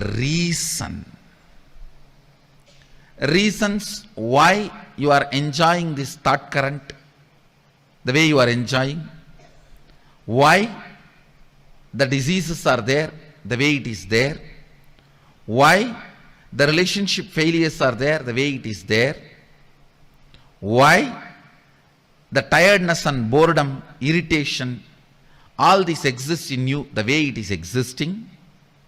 Why? Ask all the whys from the angle of solving it, not from the angle of blaming it. Few minutes of contemplation. Please take it up.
Nithyananda, Swamiji revealed two of the most important secrets in this session.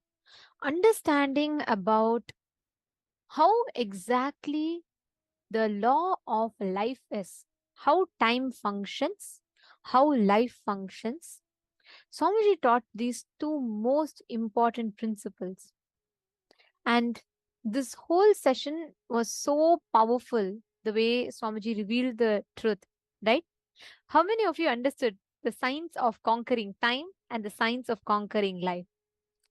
Like Swamiji was telling, many times when we spend time with someone we love, like for example, Darshan, let's say, when Swamiji comes and sits, we will be like, oh my God, I felt like Darshan just started, already 3 hours have passed. How many of you have had this experience? How many of you have had this experience where you feel like, oh my God, just now I thought satsang started, already an hour has passed? How many of you have had this experience? Yes? Okay, I see so many of you saying yes, giving me thumbs up. Now, let's say you go to a boring lecture or you go to something that you don't like much. You will feel like, oh my God, why is my clock not moving at all? Right? It feel like I've been here for an eternity, and it's just like 1 minute has gotten over, 10 minutes have gotten over, 15 minutes have gotten over, and you feel like, oh God, why is time running so fast? Understand, time is the skin of the cosmos. Every time rubs against you. The Kaala Chakra. See, that's why it's called Kaala Chakra, the circular time. It keeps rotating.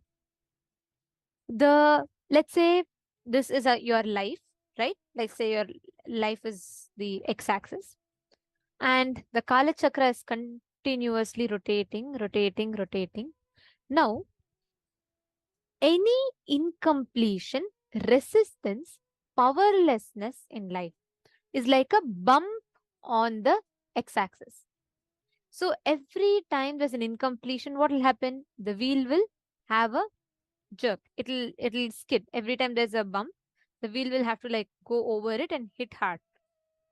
Like if a speeding car runs over a speed breaker, what happens? It just rams. It just slips, right? The exact same thing happens. That is why you feel whenever you're incomplete, you feel time is painful. Every passing moment is a load, burden. Swamiji has given such an amazing truth. Like every time I hear this satsang, I feel like what a sign Swamiji has blessed us with. Just understanding the principle of conquering time, conquering life. It is just so powerful. I request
a red color dress you can wear. If you want to wear a pink color dress, you can wear.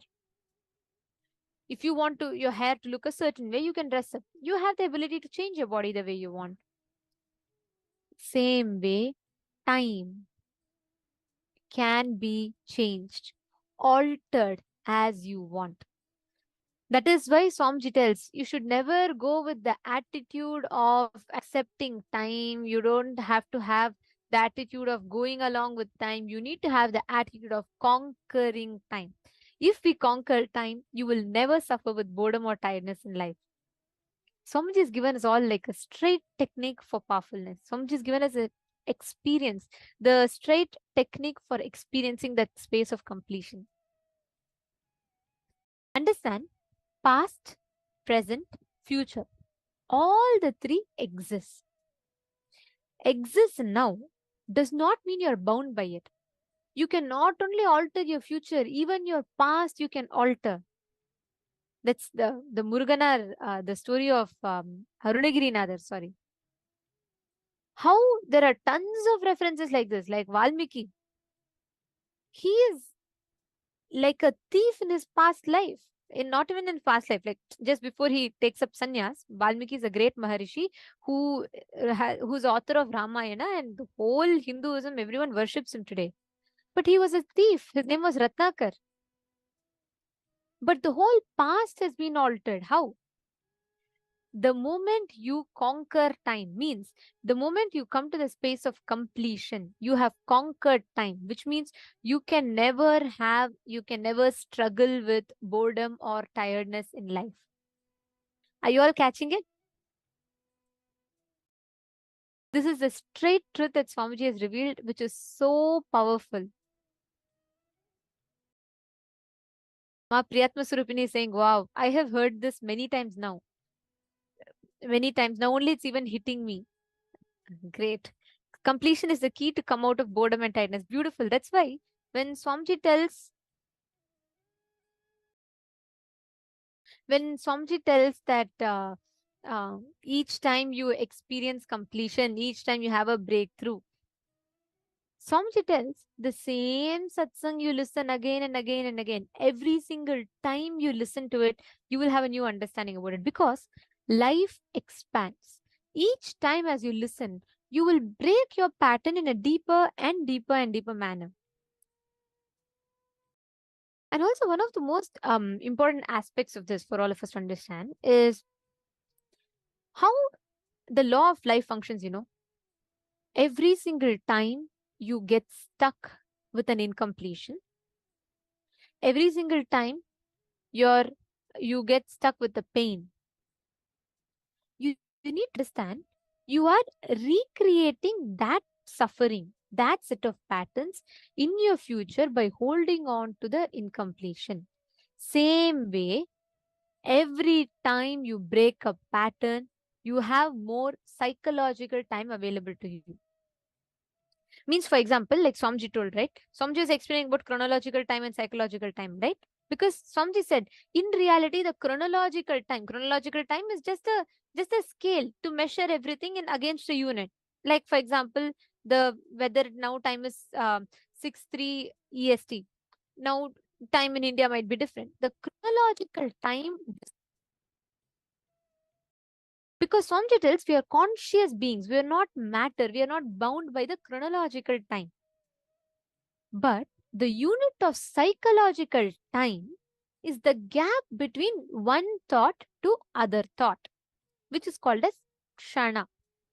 In Sanskrit, this the gap between one thought to the other thought is called as kshana. It's a very, very powerful truth Swamiji is revealing to us. Like every time I listen to this, I feel like, oh my God, what an amazing revelation, right? There are three, the kshanas, the difference, that's the difference between chronological time and psychological time. The psychological time for me might be different from the psychological time for, let's say, Ma Priyatma Svarupa or anyone else. Let's say psychological time for a rishi who sits unclutched. For him, time will be so long. In Hindu Puranas, if you read, they'll say so many beings who have lived for 100 years, 12,000 years, 13,000 years, even a normal king like Yayati, they say he lived for more than like millions and millions of years he's been living. They say he's lived for 100 crore years, right? Like that, there are so many. You will hear many rishis saying, they do tapas for 400 years, 500 years. Because the psychological time, the gap between one thought and the other thought is more, which means you have a lot of inner space. You take life sweetly. Every time you break a pattern, you have more psychological time available to you. Let's take step 1. Okay, let's understand what is our perception of time. Are all of you understanding so far?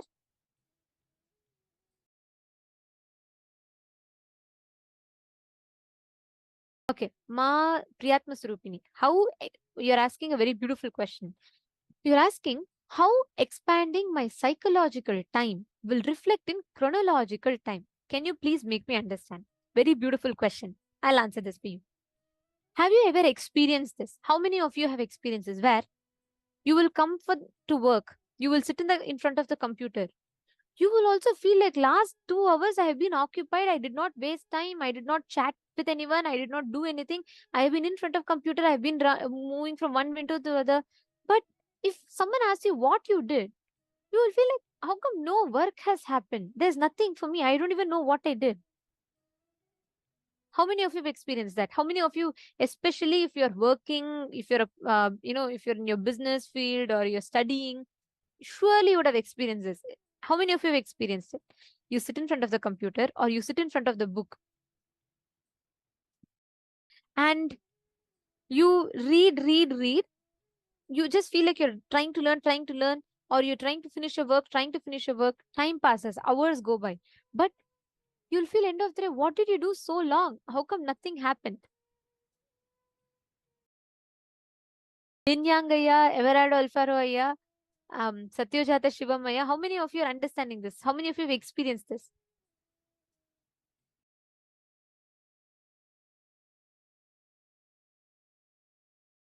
Okay, I see so many people putting yes in the chat.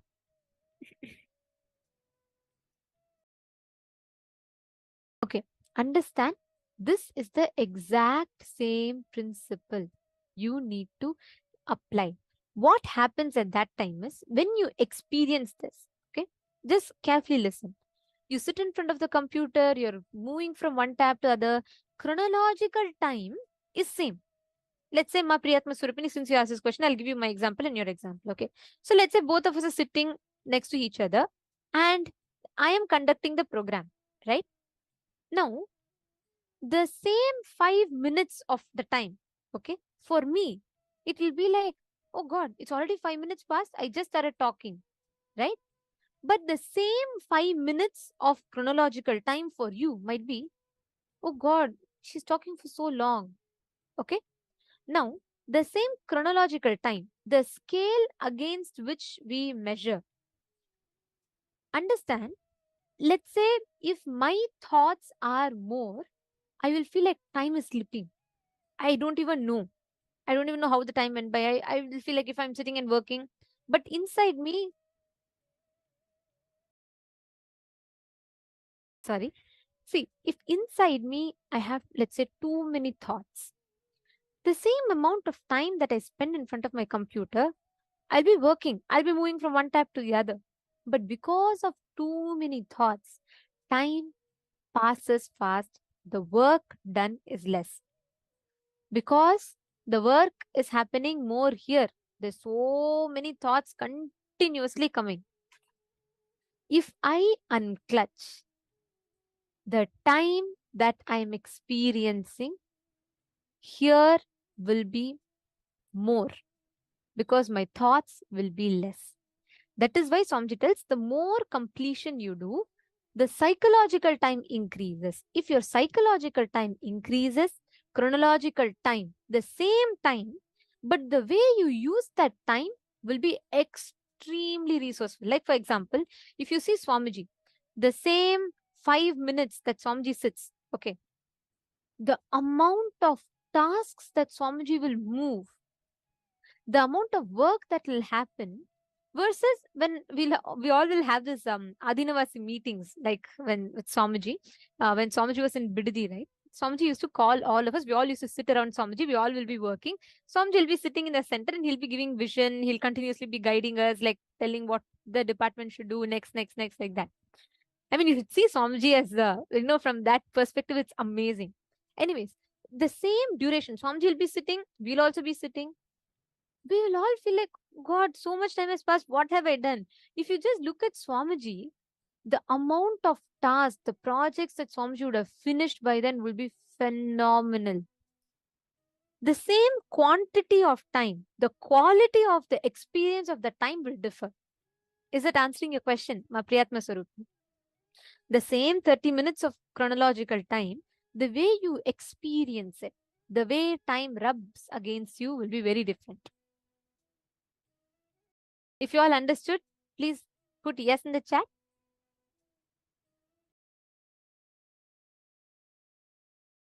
Excellent. Now, I request every one of you to analyze this. Write down when time was too long, when time was too short, and when time was not moving. 2 incidents for each of us. Take a few minutes and write down.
Yes.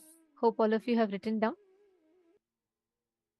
Now, please understand how time occurs to you, what you experience as time and life. The heavy powerlessness that we experience because of time, the burden of the past, etc., etc., and etc. Swamiji has very beautifully removed all of that inside of us. Today, we have learned one of the most powerful secrets of how we can conquer time, how we can conquer life, and how we can build the experience of that ultimate oneness. Today, all of us are going to be having the initiation, receiving the initiation of going beyond the time loop, going beyond um, the bondage of time. Like Swamiji is very beautifully explaining to all of us today, right? About how the Paramatma, the Paramahamsa bird flies. When a swan is flying in the sky and its reflection falls in the pond, even if you throw stones at the pond, the reflection, it will not affect the swan. Same way, Paramashiva, we are all the reflection of that ultimate consciousness. He sits in the center of the whole universe and reflects himself from every being. And we are not the reflection, we are the source of the reflection. If you associate yourself to the source of the reflection, you will never be inflicted with pain and suffering.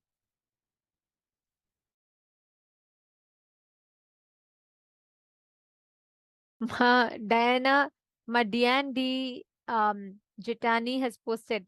Very nice, Ma. Actually, this is what Somji explains as our psychological time.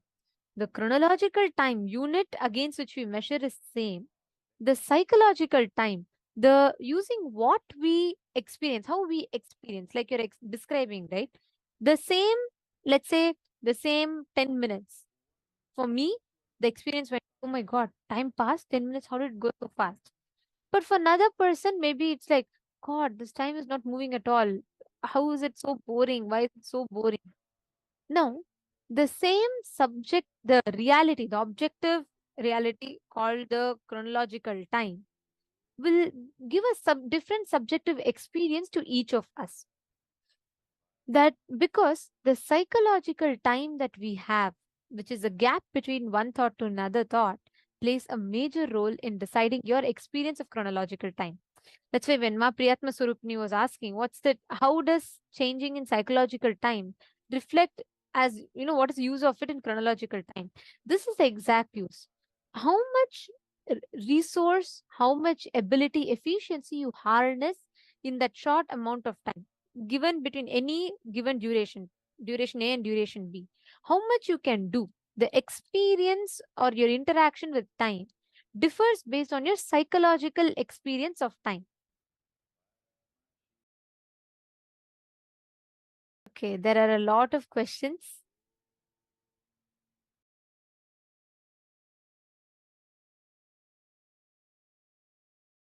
Okay, Ma Mallika is asking, what are Dhyana Shlokas? Dhyana Shlokas are the sacred mantras that describes a particular form of that deity. Let's, for example, if you chant Devi Dhyana Mantra, that describes the form of Devi Parashakti, and the each time, whenever we connect to a deity, right? The form that we visualize, the description of that particular form is a Dhyana Shloka. Okay, now it is time for all of us to get ready for the darshan. If any of you have not finished writing, please quickly take a few minutes and finish. And we will now be getting ready for receiving the initiation and darshan. I request all the participants to please come and settle down. Please be seated in front of the camera.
Nithyananda. Now, let us all the darshan. We request all the participants, every one of you, to please come and settle down. Please be seated in front of the cameras. Today, all of us are receiving the darshan of Veerabhadramurti, Aghorastramurti, Daksha Yajna Haramurti, and these forms of Paramashiva, each of whom embody the ultimate manifestation, how he bestows, showers all of us with the blessings. Veerabhadramurti, Dakshayagnaharamurti, Aghorastramurti, Jalandaravadhamurti, Kamadahanamurti, Kankhalamurti forms of Paramashiva. Today, all of us learned about conquering life, conquering time, how we can break free from boredom and tiredness. With this initiation today, we're going to be having the Anupaya in the Malini Vijayotara Tantra. It is very beautifully described how the Guru can give Anupaya, initiation to manifest Paramashiva in multiple ways. One is Anavopaya, purification of the body, Shaktopaya, purification of the mind, Shambhavopaya, purification of the consciousness, and Anupaya, initiation. See, these methods are the ways how we can reach the ultimate, the divine. Now, for example, each of the Anupayas, like Anupaya, Anavopaya, Shaktopaya, Shambhavopaya, each of these, like whether it is purification of body, purification of mind, like purification of body, Anavopaya means where you do methods like eating haritaki, the detox techniques, do yoga, where you can directly see the results, but you put the effort and you do it. Shaktopaya, whether it's these powerful cognitions that we have, and using the techniques like by studying the scriptures, where you do techniques that purify your mind. Shambhavapaya, where the purification of your consciousness happens. Now, in all these upayas, the best, most easiest is Anupaya. Anupaya means direct initiation. You don't need to struggle. Simple, just sit with simple integrity, simple attachment to Swamiji. That's all. You don't need to do anything. You are going to be sitting and you're just going to be receiving the initiation directly. You yourself will see how in such a powerful way, how Swamiji will be manifesting inside of you without your efforts.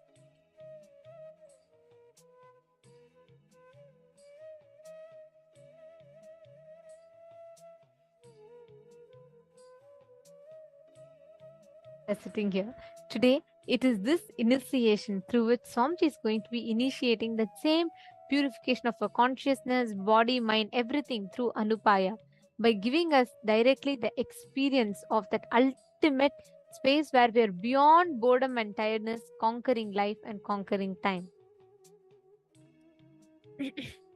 Now, let us all get ready to prepare ourselves with a darshan. We will now be chanting the Dhyana Shloka, the verse which describes the happening, the form of Paramashiva. Today, we are having the darshan of Veerabhadramurti, Chalandaravadhamurti, Aghorastramurti, Daksha Yajna Haramurti, and various different forms of Paramashiva. We will now be chanting the Dhyana Shloka of Aghorastramurti form of Paramashiva. We request all of you to please sit straight.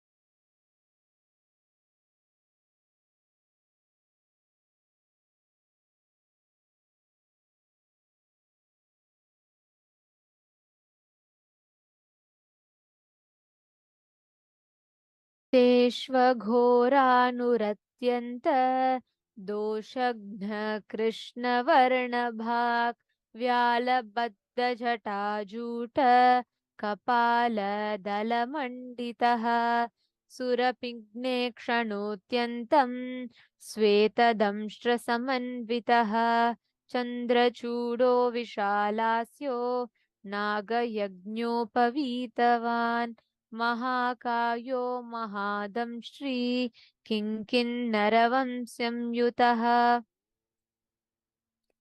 महाशूलाग्रसम्प्रोक्त महासुरविनाशनः खड्गखेटधनुर्भान मुण्डकः कालशक्तिधृत् वराभयकपाला हि पाशाप्रासगदाकरः दंष्ट्रे द्वे कीलनिर्यन्ते वक्त्राग्रे भीषणे स्थिते स्वसेनारक्षको नित्यं परसेना भयङ्करः vary प्रयुक्तकर्मघ्न सर्वव्याधिनिवारकः सर्वदोषविनाशो तु समर्थो भक्तवत्सलः.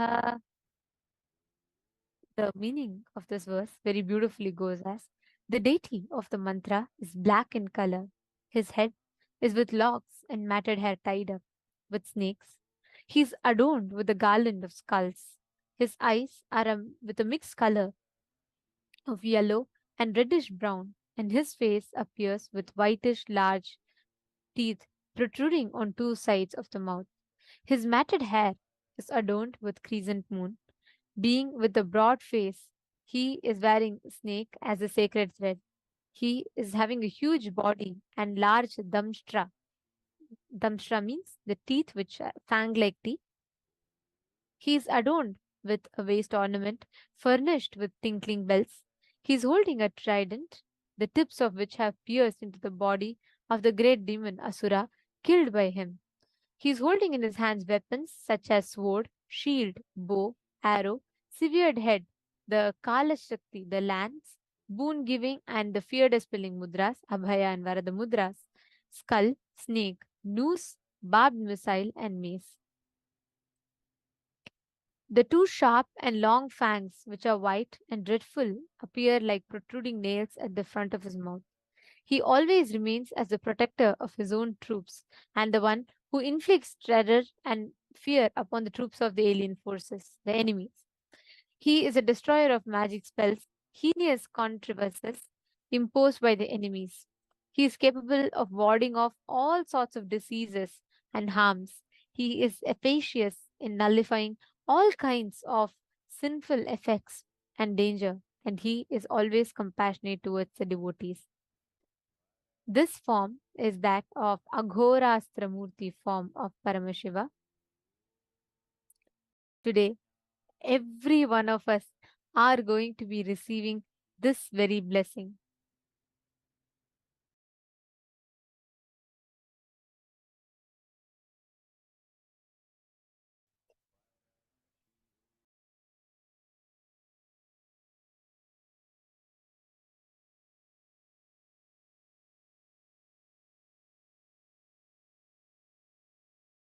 Darshan today, we request every one of you, anywhere in life, you feel time is an obstacle, you feel bored, tired, you want to have breakthrough in some aspect of your life, just connect to this form of Swamiji's.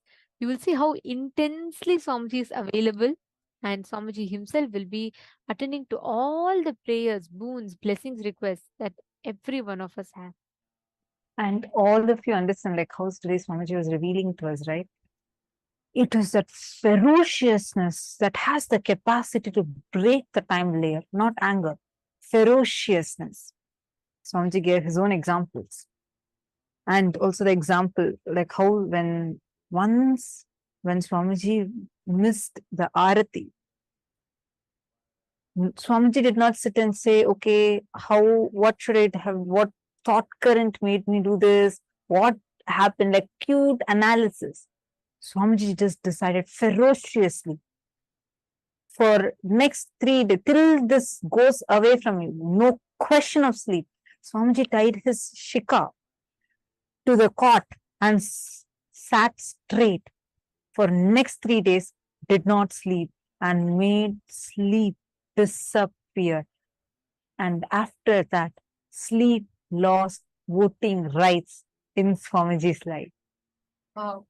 Understand ferociousness. That is what is going to help us to break this layer of time. Swamiji also gave an example of when Bhishma made a declaration, how the time layer opened, cosmos showered upon him. The example of Swamiji, from Swamiji's own life, all of us can relate to that more, and we will be able to understand how one day, few minutes late for Mangalarati, Swamiji did not say that, oh God, why I missed? Oh, I should keep an alarm. I couldn't wake up. Someone should have woken me up. Nothing of this sort of language that all of us use. Swamiji didn't use that. Very powerfully. What did Swamiji do instead? Take a moment, you all can type. What did Swamiji do instead? Decided ferociously. If the sleep was obstacle for me to go to Mangalarati, let sleep just disappear. And did not even just say it. Swamiji tied his shika. Shika is the hair that's right here. Swamiji ferociously tied his shika to the cot so that even slightly, even dozing off does not happen, and broke the time layer, broke sleep, broke tiredness. That is why you will never, no matter what, never ever you will even find this factor of sleep, tiredness, boredom. Never. There are instructions actually, the guidelines that Swamiji gave in 2007, 8, 2009, like for example, simple example. How in 2009, Swamiji gave detailed instruction to the Annamandir team, where Swamiji himself personally goes and monitors, ensures whether the tap is working or not for Tiruvannamalai Annadam. Till date, it's 2023. Even now, Swamiji does the exact same thing. And in fact, Swamiji checks virtually, goes and checks whether the place where people are sitting is proper, micromanages to the extent whether the plates are kept in a proper way, how many number of plates are there, how many dishes are being served, whether the vada that is being served is hot or not, to that micro detail. What Swamiji started in so many years back. If all of us would have had even one project, you look, take any project you started. If you felt, I've already educated my team regarding this.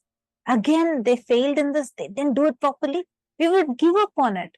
But either like just fire those employees or, just break the whole team, the whole work. Exactly. And not just that, so beautifully, Swamiji does not just say, okay, I will not give up on it. Intensely, with the same enthusiasm, same excitement, no tiredness, no boredom. Swamiji does not say, I have already repeated this exact instruction to this exact same person.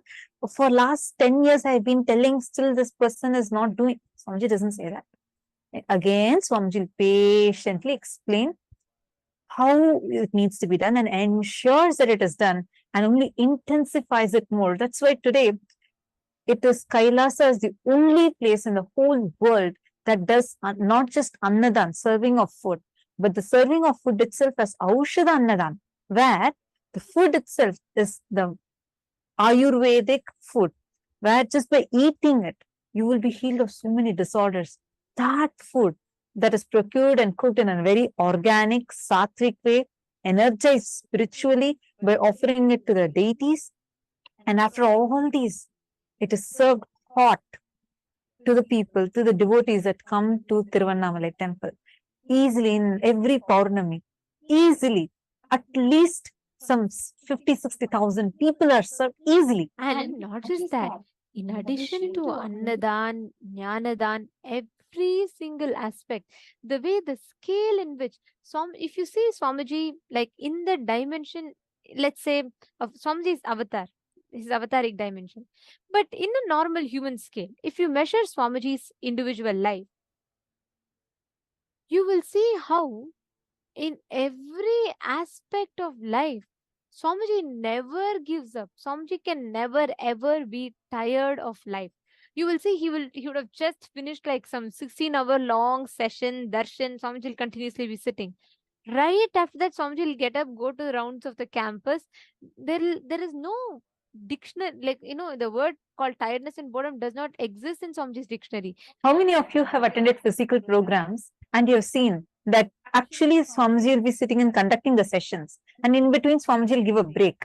All the participants will go for a snack break, restroom break, or lunch. But you would see Swamiji will be again sitting there in the middle of the hall, sitting and conducting the Adinavasis meeting, talking to the Adinavasis, sannyasis. And right after that, sometimes the darshans will go on till it will start at 7 p.m. and it will go on till 12, 1, 2, sometimes 3 a.m. in the morning. Right after that, you would actually see Swamiji walking around in the campus. You'd be like, God, from where does Swamiji get that energy? And who all have attended programs like Sadashivoham, Mahasadashivoham? Because these are where, like, I personally saw, whether it's Kumbh Mela, Sadashivoham, Mahasadashivoham, the crowd would be enormous. But the same smile, compassion, with which Swamiji would have started as the first person, till the 1,000th participant that is coming and receiving the darshan he'll come, he'll get their letter, he will read. Swamiji would not even move out of the simhasana. Even for a minute, Swamiji would not even move. It will go on for 5, 6 hours, 7 hours. It will just go on. Swamiji would not even move away with the same love, even without a smile reducing even a little. With that same compassion, Swamiji will read that entire letter. Sometimes we all know, we all write some 4, 5 pages of letter to Swamiji, and Swamiji will attend to them, bless them, give them the darshan. See, that intense involvement, extreme activism. I see many of you saying, yes, I remember. Yes, ma. Yes. He did not go to sleep at all. Absolutely. See, that how Swamiji is, that sleep lost its voting rights in his life. The tiredness, boredom does not even exist, which is why it's been more than a decade. Same instructions to the same people many times. People might come and go, the teams would change. Swamiji would not give up. And patiently, Swamiji will not say, okay, you guys make sure that you guys get the handover of the department. No. To the person, again from scratch. Explain. Exactly. Swamiji himself will explain the vision, tell detailed instruction, and go and check same sacred arts. For last so many years, Swamiji will still go and check deities are carved properly. If it's not, oh, this part needs to be carved properly. This area needs to be kept clean. In that micro detail, Swamiji would actually be guiding, doing, and will be on ground for the work. You would never see anyone for a simple annadan getting so actively involved like Swamiji. See, most of us we all believe in the logic of let us just do one thing and let me just be comfortable with it first, then I'll do the other things. It never works like that. If you see Swamiji, all the different projects, it's running a nation is not an easy job, right? Swamiji creating the whole nation, running the nation, taking care of sannyasis, coming, and every single day Swamiji lands each energy of the cosmos. Like Swamiji will tell that when just Kalabhirava lands on Swamiji, it is like literally like 10,000 Swamijis entering into one body. Imagine. Now, each energy has to settle in Swamiji's body and then it has to settle down, it has to give the darshan, and then Swamiji has to come back to the frequency in which we all can relate to, connect to. Each time there's the whole decision making process of Swamiji's, if you see, you will never see any kind of boredom or tiredness. That is the exact initiation that all of us are going to be receiving today. Reflecting that space, that where how Swamiji conquered time. Swamiji told today, right, in the session, the Conquering Time webinar that we all were listening to. Swamiji is saying we should never have the approach to life with the attitude of, oh, let me try, I'll adjust, I'll accept time. No, conquer time. Conquering time is the right way to relate with time. Like how Swamiji has been telling last few days, success is a habit. It's not a lottery. It's not a one time you just get it somehow. It's a habit. How many of you here are really deciding, I want to be ferocious and I want to break this tiredness, boredom, and I really want to have a breakthrough from this time loop? How many of you want that? How many of you want to have this ferociousness that Swamiji had? And Swamiji made a declaration, and today we can see the result. One person who has created an entire nation for Hindus, and still, actually, you will see that's why Swamiji will be ultimate in anything Swamiji does. Whether it is, you'll see Annadan, there's no one in the world who can do Annadan like how Swamiji is doing. It's Aushad Annadan, which is completely unique. Take power manifestation, take sacred arts. Sacred arts, Swamiji is the largest collector of deities in the world. Rudrakshas, largest collector of Rudrakshas in the world. Books, publications. So people, this is a career, but Swamiji has authored the largest number, he holds a record of a single author authoring the largest number of books in the world and made it all completely available for free. Like you will see any aspect, Swamiji will be the best of it, ultimate. That extreme involvement, absolute unclutching and extreme involvement with life will happen only when we decide ferociously and establish ourselves in that Paramashanta Svarupa of Paramashiva, which is a boon all of us are going to be receiving today. So many people are putting yes, that you want to have it. May I request you all, take a selfie of yourself right now. Head to Facebook and tag Swamiji and make your declaration. Say that I want to have this quality of Swamiji, where like how Swamiji is so intensely involved in life, like no tiredness, no boredom, not stuck in that time loop. I want to have this. Whoever, all the people that are putting yes, take a moment now, tag Swamiji's Facebook page and post your post now. You can also say that you're getting this initiation in this program, Paramashivoham Level 3, and please take a moment and click your selfies and please post it on the Facebook. Just as you're ready, like you can just do it like a status update. Just click a selfie, tell you're ready for the initiation and this is the breakthrough that you're ready for, and you can make the post. And each one of us are going to be receiving this powerful experience as initiation today. Now, let us all get ready to receive the darshan. Please sit straight with your head, neck and spine in a straight line. Chant Mahavakya. Om Nithyananda Paramashivoham.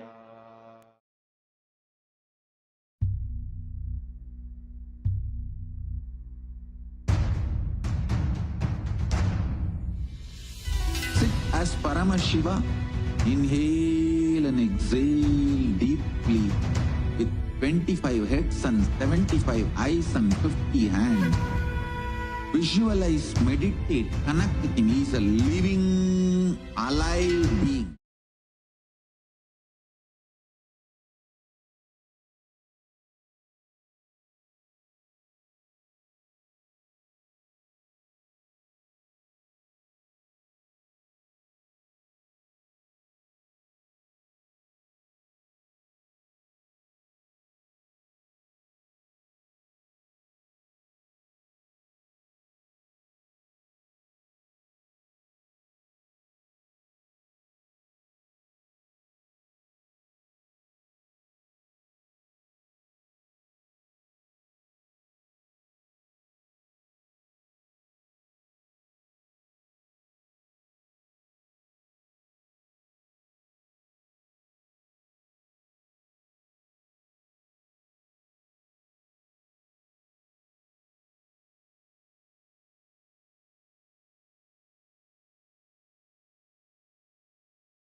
Connecting with the divine with your eyes closed is meditation.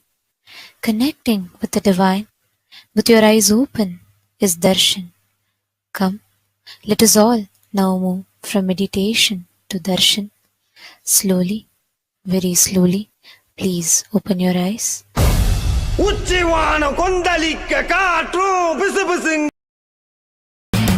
சிவாய நம உபாயம் தரும் அனுதினம் விடாது வினை தொடாது விடும் பணிந்திட சிவாய நம மந்திரம் மறவாத ஒரு நாள் மனமன சிவாய நம உபாயம் தரும் அனுதினம் விடாது வினை தொடாது விடும் பணிந்திட சிவாய நம மந்திரம் மறவாத ஒரு நாள் மனமன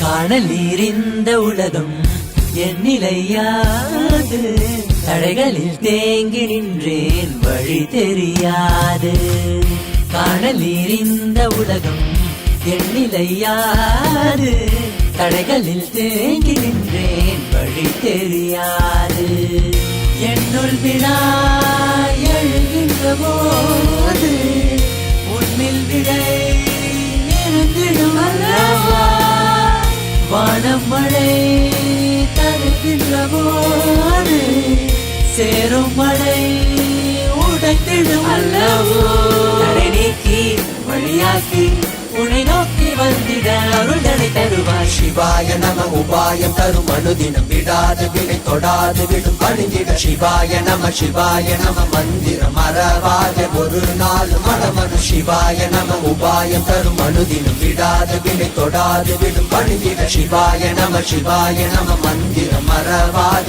ஒரு நாள் மனமன எம்மையாழ்கின்ற அருணை மலையானே கருணையில் அருளவாராய் பஞ்சபூதத்தில் ஆட்சி புரிகின்ற நித்யனே இறங்கி வாராய் தூணிலும் துரும்பிலும் எனதுயிரிலும் இறைந்து ஆட்கொண்டவா கனவிலும் நினைவிலும் இமை பொழுதிலும் எம்மை காக்கின்றவா தூணிலும் துரும்பிலும் எனதுயிரிலும் இறைந்து ஆட்கொண்டவா கனவிலும் நினைவிலும் இமை பொழுதிலும் எம்மை காக்கின்றவா தடைகளை உடைத்து எதிரியை ஒழித்து சிவமயமாக்கிடவா உன் தரிசனம் காட்டில் கொடிதடை நாட்டில் நீதானே இந்நாட்டின் ராஜாதி ராஜனே சிவாய நம உபாய தரும் அனுதினம் விடாது வினை தொடாது விடும் பணிந்திட சிவாய நம மந்திரம் மறவாத ஒரு நாள் மனமன சிவாய நம உபாய தரும் அனுதினம் விடாது வினை தொடாது விடும் பணிந்திட சிவாய நம மந்திரம் மறவாத ஒரு நாள் மனமன சிவாய நம உபாய தரும் அனுதினம் விடாத வினை தொடாது விடும் பணிந்திட சிவாய நம மந்திரம் மறவாத ஒரு நாள் மனமன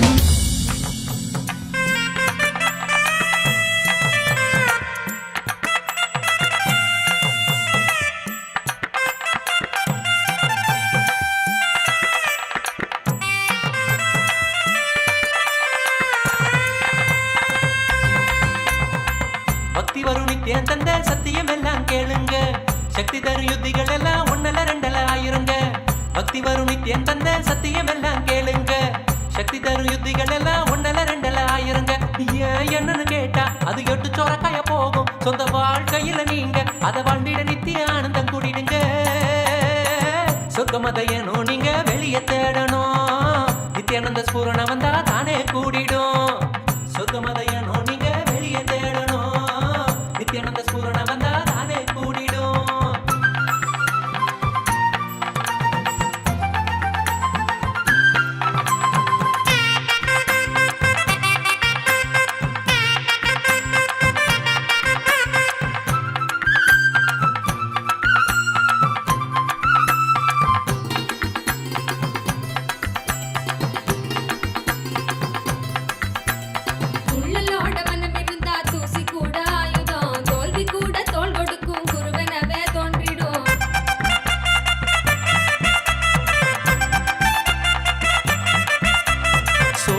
கூட மாறி பெரும் சக்தியாகிடும்.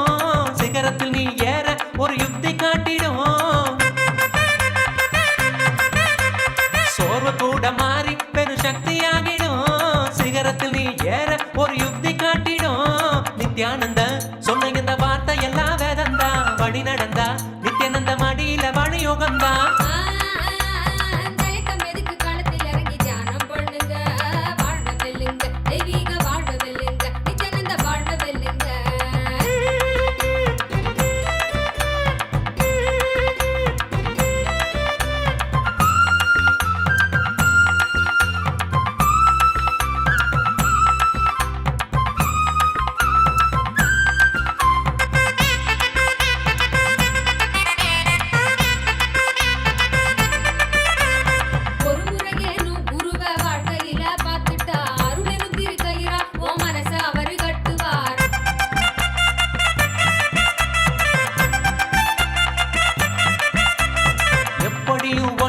அவர் பக்கம் சேர்த்திடும்.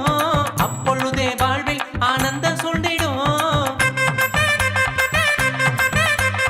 எப்படியும் ஒன்ன அவர் பக்கம் சேர்த்திடும். அப்பொழுதே வாழ்வில் ஆனந்தம் சொல்லிடும். தத்குருவா எங்களுக்கு நித்யானந்த வந்தானே. சத்தியத்தை ஞானம் என்னும் யுக்தியாக தந்தானே.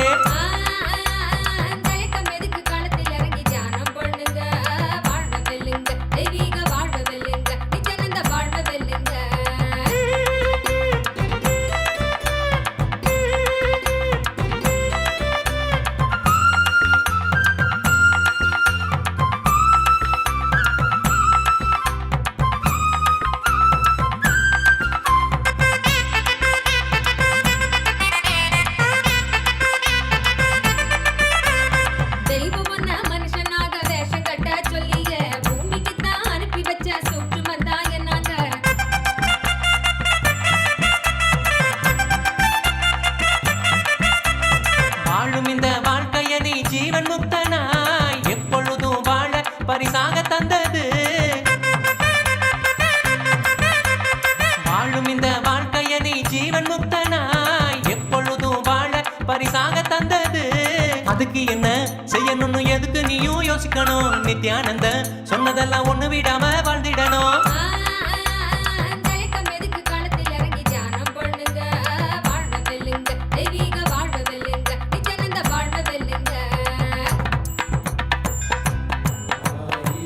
சிரசினை கொண்டு அருந்தரும் சிவனே போற்றி. ஆயிரம் கைகள் கொண்டு அழைக்கின்ற தூயவா போற்றி. உன்னத சத்தியத்தை உரைக்கின்ற தேவனே போற்றி. என் நாட்டு ஜீவனுக்கும் இறைவா போற்றி. ஔஷதம் தந்தருளும் சதாசிவா போற்றி. பர்வதம் நிற்கின்ற பரமேஸ்வரனே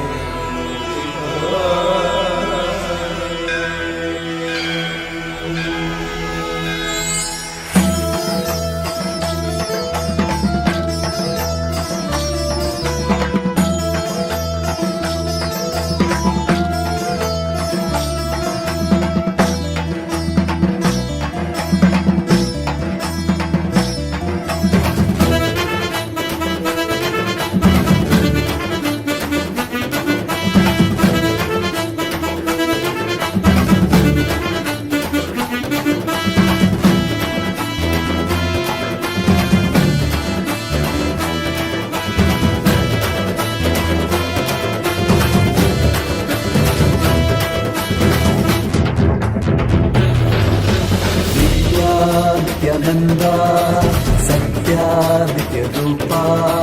नित्या नित्यानंदा सत्यादित्य रूपा. ब्रह्मा नित्यानंदा विष्णु शिव रूपा. ब्रह्मा नित्यानंदा विष्णु शिव रूपा. आनंद तांडव नित्य Nitya Hare Nityananda Paramahamsa Shri Nitya Hare Nityananda Ananda Tandava Nitya Hare Nityananda Paramahamsa Shri Nitya Hare Nityananda Nitya Nityananda Satya Nityarupa Nitya Nityananda Satya Nityarupa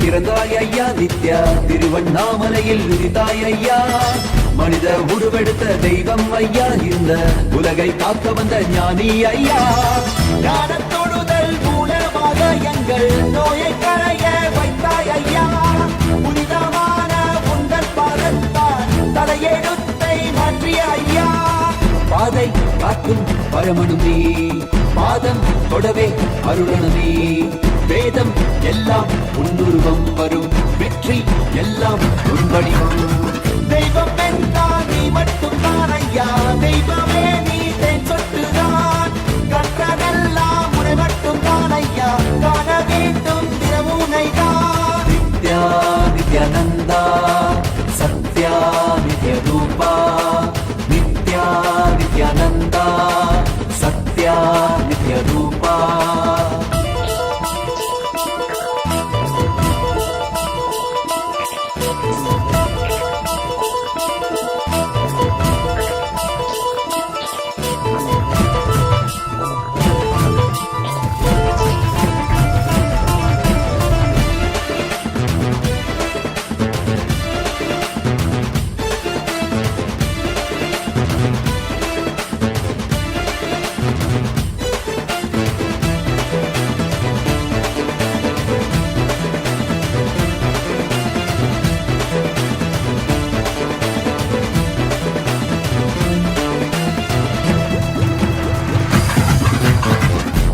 கண் கொண்டு பார்த்திருப்பாய் மனிதன் அவளும் எல்லாமே தீர்த்து வைப்பாய் பார்வை படுகின்ற சிவன் வடிவம் யாரும் பாராயிடமெல்லாம் முன்னூறுவம் வேண்டும் மனதிற்குள் புகுந்திருப்பாய் நித்யா வேண்டாதவர்களும் இறந்திருப்பாய் தாண்டி குதிக்கின்ற மனமடக்கி உன்னை தாங்கி தொழுதாலே அரவணைப்பாய் விதிக்கும் விதியாய் இருப்பவன் நீ விதிக்குள் இருக்கும் விளைவுகள் நீ இருக்கும் கதியாய் இருப்பவன் நீ கவலை உலதும் கருவியும் நீ செக்க சிவந்திருக்கும் செங்கடீரும் நீதான் சிந்தை குளிர வைக்கும் பெண்ணிலவு பிரபதம் எல்லாமே உன் சீரிப்பு இந்த அண்டம் எல்லாமே உன் படைப்பு நித்யானந்தா நித்யானந்தா நித்யானந்தா நித்யானந்தா நித்யானந்தா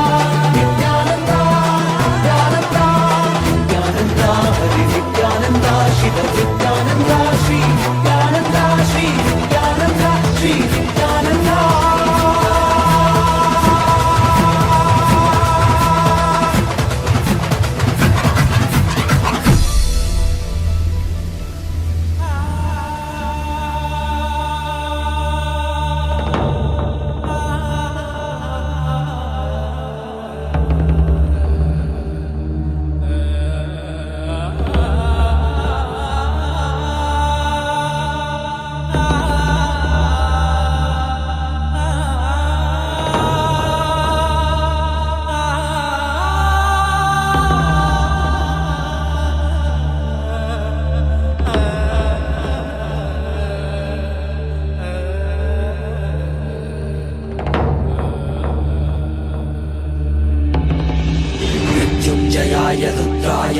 नीलकण्ठाय शाम्भवे अमृतेशाय सर्वाय महादेवाय ते नमः मृत्युञ्जयाय रुद्राय नीलकण्ठाय शाम्भवे अमृतेशाय सर्वाय महादेवाय ते नमः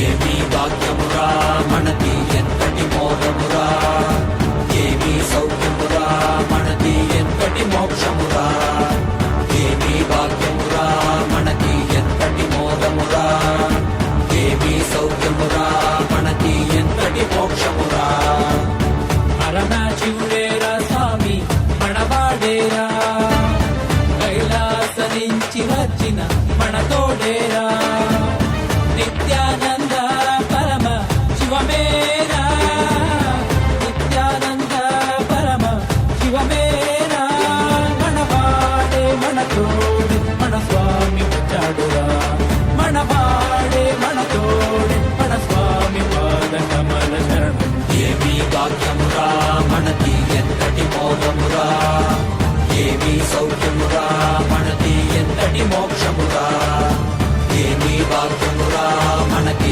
ఎంతటి మోదమురా ఏమీ సౌఖ్యమురా మనకి ఎంతటి మోక్షమురా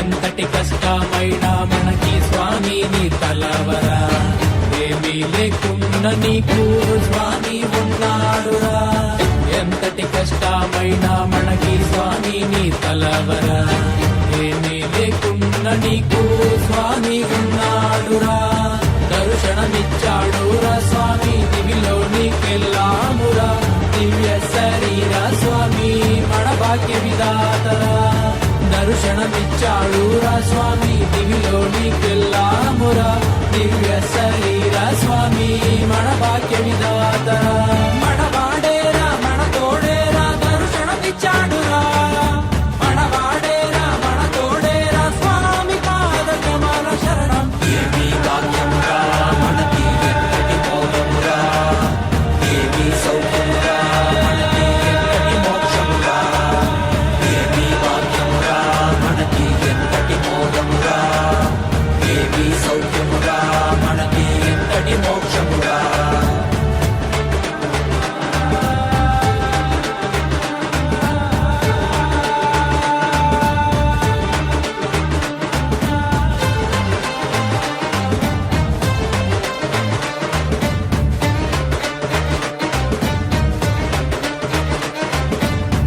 ఒక్క తలుపుతోటి స్వామి శక్తి ఇచ్చాడురా భూమిలోని అంతరికి శక్తి ఇచ్చాడురా ఒక్క తలుపుతోటి స్వామి శక్తి ఇచ్చాడురా భూమిలోని అంతరికి శక్తి ఇచ్చాడురా మనకి శక్తినిచ్చి మనతో అందరికి ఇచ్చాడురా స్వామి దీక్షతో పుట్టివాడు చూసేనురా మనకి శక్తినిచ్చి మనతో అందరికి ఇచ్చాడురా మన స్వామి దీక్షతో పుట్టివాడు చూసేనురా ప్రపంచమంతా సంతోషమే పరాశక్తి ఆవిష్కరణమే ఏమీ భాగ్యమురా మనకి ఎంతటి మోదమురా ఏమీ సౌఖ్యమురా మనకి ఎంతటి మోక్షమురా ఏమీ భాగ్యమురా మనకి ఎంతటి మోదమురా ఏమీ సౌఖ్యమురా మనకి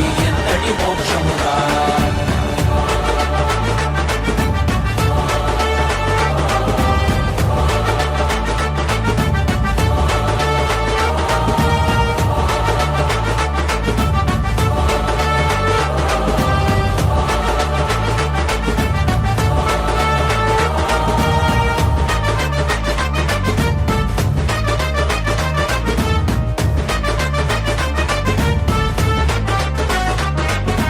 ఏమీ భాగ్యమురా మనది ఎంతటి మోదమురా ఏమీ సౌఖ్యమురా మనది ఎంతటి మోక్షమురా ఏమీ భాగ్యమురా మనకి ఎంతటి మోదమురా, ఏమీ సౌఖ్యమురా మనకి ఎంతటి మోక్షమురా.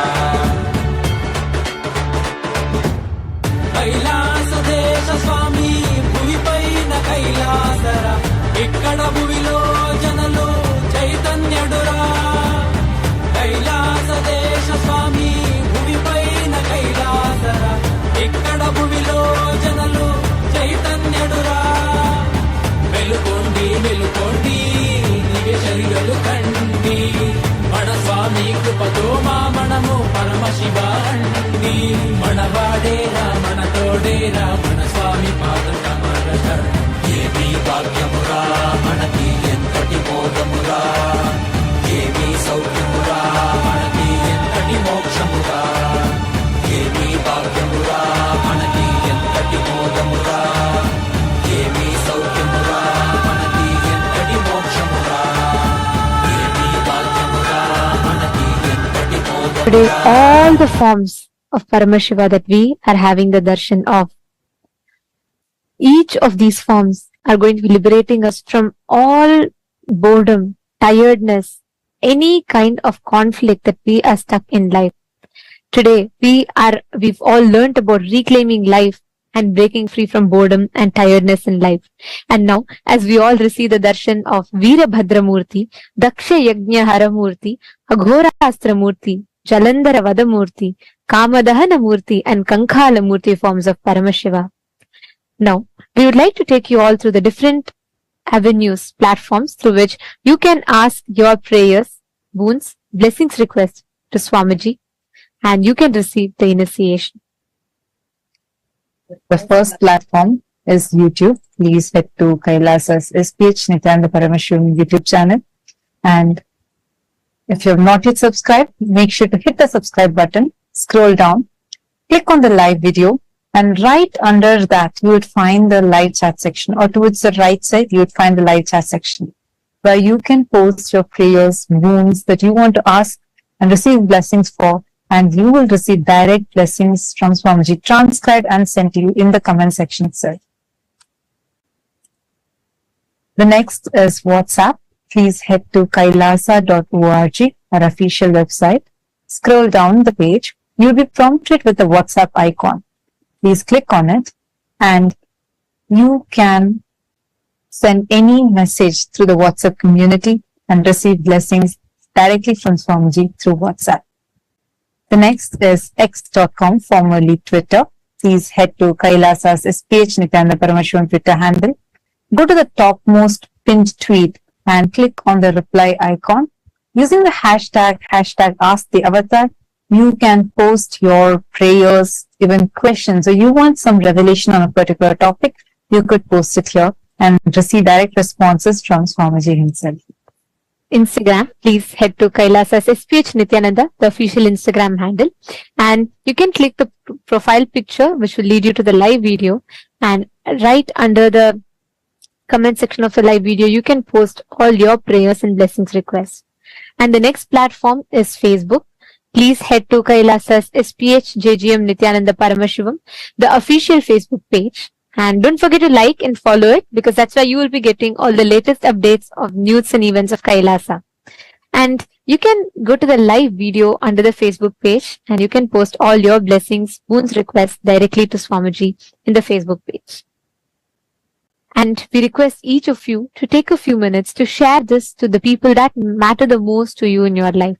Your one step can be something that is extremely auspicious and life-changing for your loved ones. So take time and share the darshan as it is happening live now to your near and dear ones.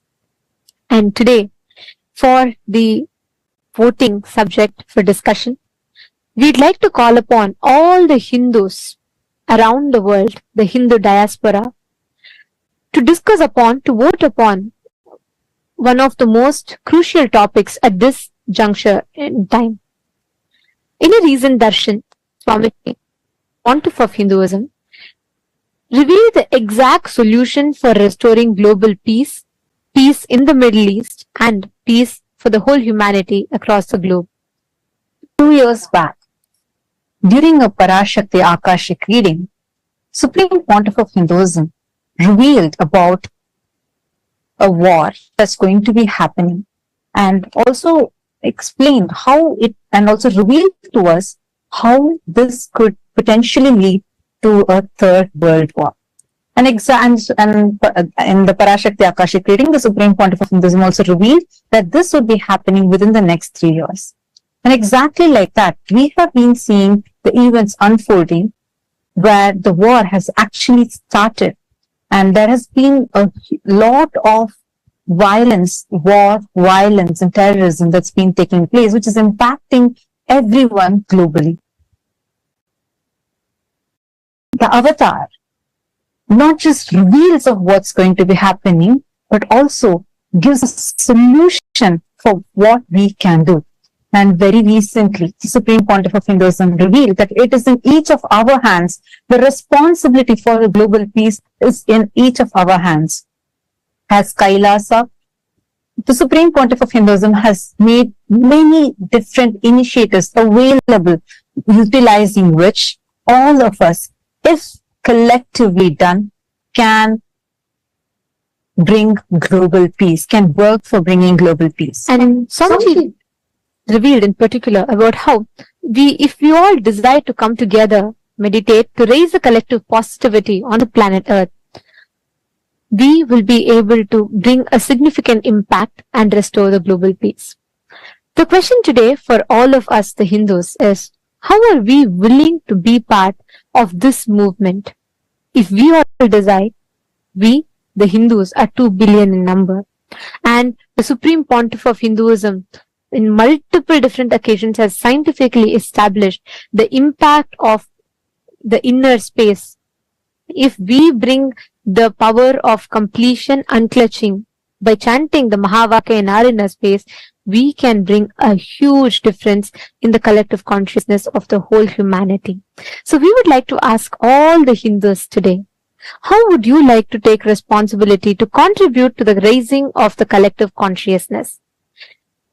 If you feel the initial step that you can begin with is focusing on your inner peace, the individual peace which paves the way for raising collective consciousness, you can vote for that. The second one is if you feel you would like to enrich the world through the Akhanda Nirvikalpa Samadhi Mahayagnya, where you would like to sit every day and you are going to be chanting the Mahavakya, taking responsibility for the collective consciousness. The third is if you're willing to take responsibility, not just to give your time, but if you want to dedicate your life to this cause that KAILASA is standing, that the Supreme Pontiff of Hinduism has envisioned for KAILASA, if you would like to dedicate your life standing up as a sannyasi in this time of need for the humanity, where the humanity is going through war, economic crisis, food shortages, and so on. If you decide that you would like to contribute your life for this cause of restoring the global peace, you can declare yourself to be an Apat Sannyasi, and you can go ahead and vote for that. I just wanted to take a moment to remind everyone something very similar had happened just very recently. How in 2019, the Supreme Pontiff of 2018, the Supreme Pontiff of Hinduism has revealed in one satsang saying, just be alive for next 3 years. And through multiple different ways, Swamiji had warned us about some event that's going to be unfolding very soon, and started preparing all of us. And in 2020, we also actually just before the pandemic hit the world, Swamiji even gave various satsangs and told many devotees to not travel, and prepared all of us, whether preparing the adinams with trying to make everyone, protect everyone, and make the annadan more intense, and make the grains, everything available. Like this, various steps Swamiji took for all of us and warned us all about the upcoming pandemic. And exactly as Swamiji had revealed, in 2020, we all saw the most unexpected thing for all of us had happened, where the pandemic hit the world and the world completely changed. And even at that time, it was Swamiji who, when all the places, everywhere, people were fired from jobs, everyone was shutting their doors. Swamiji opened his own home for everyone by making a multi-layered quarantine service available for all of us. And along with that, various different initiatives through which Swamiji empowered us, protected us, and helped us all sail through the pandemic safely. Now again, through the Parashakti Akashic reading, Swamiji had revealed to us about the upcoming World War. And we are also seeing the events unfolding. How many of you here are going to be intelligent ones, saying, I'm going to jump in and I'm going to be a part of this. As the avatar is guiding, I'm going to be a part of this. Take a moment now and you have an opportunity to sign up. Head to kailasa.org/Hindu-votes and you can cast your vote as to in which form do you want to become a part of this. And also please head to Twitter and share what are the various other ways you want to get involved in Kailasa so you can be a part of this huge effort to restore global peace. To the members of Chit Sabha, in addition to us taking responsibility for ourselves as members of Kailasa's House of Parliament, the Chit Sabha House of Parliament, we are not only responsible for our individual integrity, but we are also responsible for the collective integrity, for raising the collective integrity of the Hindus, of the entire Hindu diaspora that is living around the world. So as opinion makers, the policy makers of Kailasa, how would you like to contribute towards raising the collective consciousness on planet Earth, to taking responsibility of the collective integrity, sharing the awareness to the Hindus around the world? You all can take a few minutes and you all can cast your vote by, if you would like to take it, by enriching and enriching the world with the Akhanda Nirvikalpa Jnana Samadhi Yajna, the unclutching meditation, or you would like to reach out to the decision makers, the influencers, and making them realize the significance, the importance of focusing on this initiative as envisioned by the Supreme Pontiff of Hinduism. You can let us know your options. Please take a few minutes and you can vote.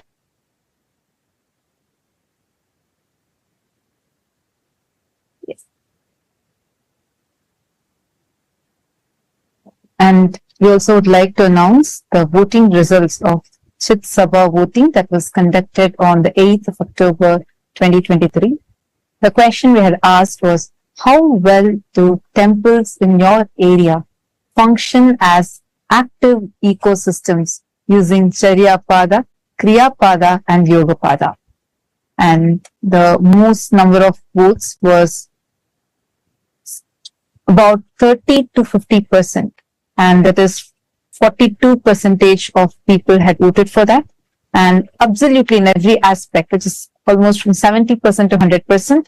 So we had 32% of people vote for that option. And not always, but to some extent, we had about 19% of people vote for this, and no, not at all. 2% of people have voted for this. We thank the Hindu diaspora for actively participating in these votings and not just casting your vote, but you're also taking responsibility for shaping many of the policies that the first Hindu nation, Kailasa, is doing for humanity. Now, let us all continue enjoying the darshan, receiving the powerful initiation today.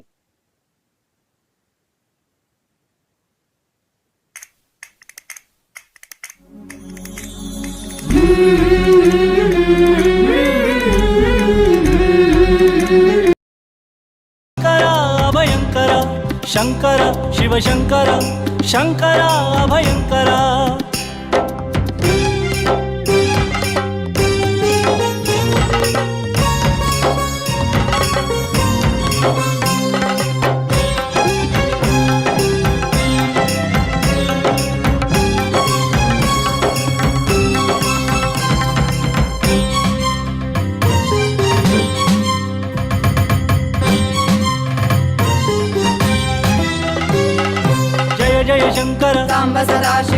हर शंकर सांब सदाशिव जय जय शंकर सांब सदाशिव हर हर शंकर सांब सदाशिव नंदिवाहन नमः शिवाय नागाभरण नमः शिवाय नंदिवाहन नमः शिवाय नागाभरण नमः शिवाय नरजनपालक नमः शिवाय नमो नमो नित्यानंदाय नरजनपालक नमः शिवाय नमो नमो नित्यानंदाय शंकर शिव शंकर शंकर अभयंकर शंकर शिव शंकर शंकर अभयंकर शंभो शिव शंभो हर शंभो हर शंभो शंभो शिव शंभो हर शंभो हर शंभो शंभो शिव शंभो हर शंभो हर शंभो शंभो शिव शंभो हर शंभो हर शंभो शंभो शिव शंभो हर शंभो हर शंभो शंभो शिव शंभो हर शंभो हर शंभो शंभो शिव शंभो हर शंभो हर शंभो शंभो शिव शंभो हर शंभो हर शंभो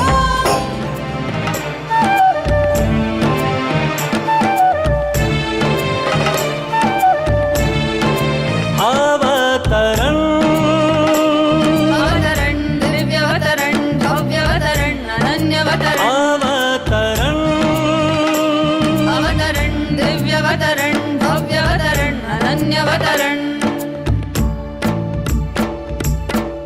लो आया वेदांत केसरी बजाओ डमरू हर बांसुरी लो आया वेदांत केसरी बजाओ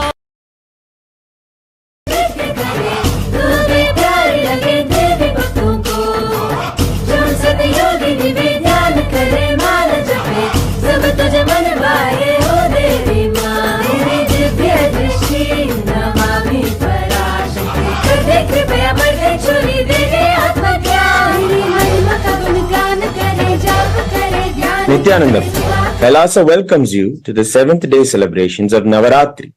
In the Sripura Utsava Mandapam, the presiding deity of Devi Paramashivoham is gracing us in Mahalakshmi Alankaram.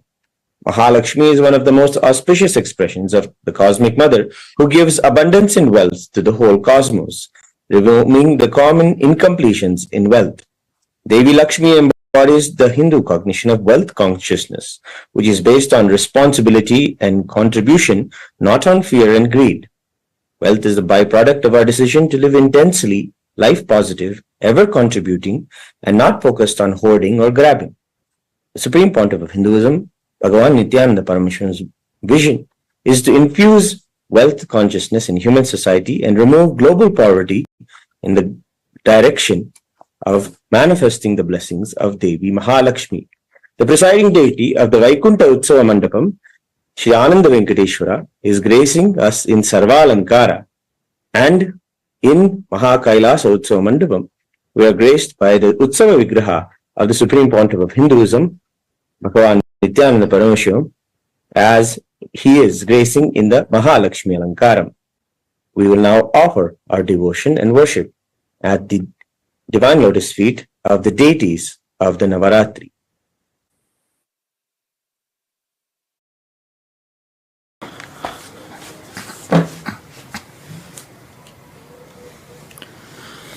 लक्ष्मीं क्षीरसमुद्रराजतनयां श्रीरङ्गधामेश्वरीं दासीभूतसमस्तदेववनितां लोकैकदीपाङ्कुरां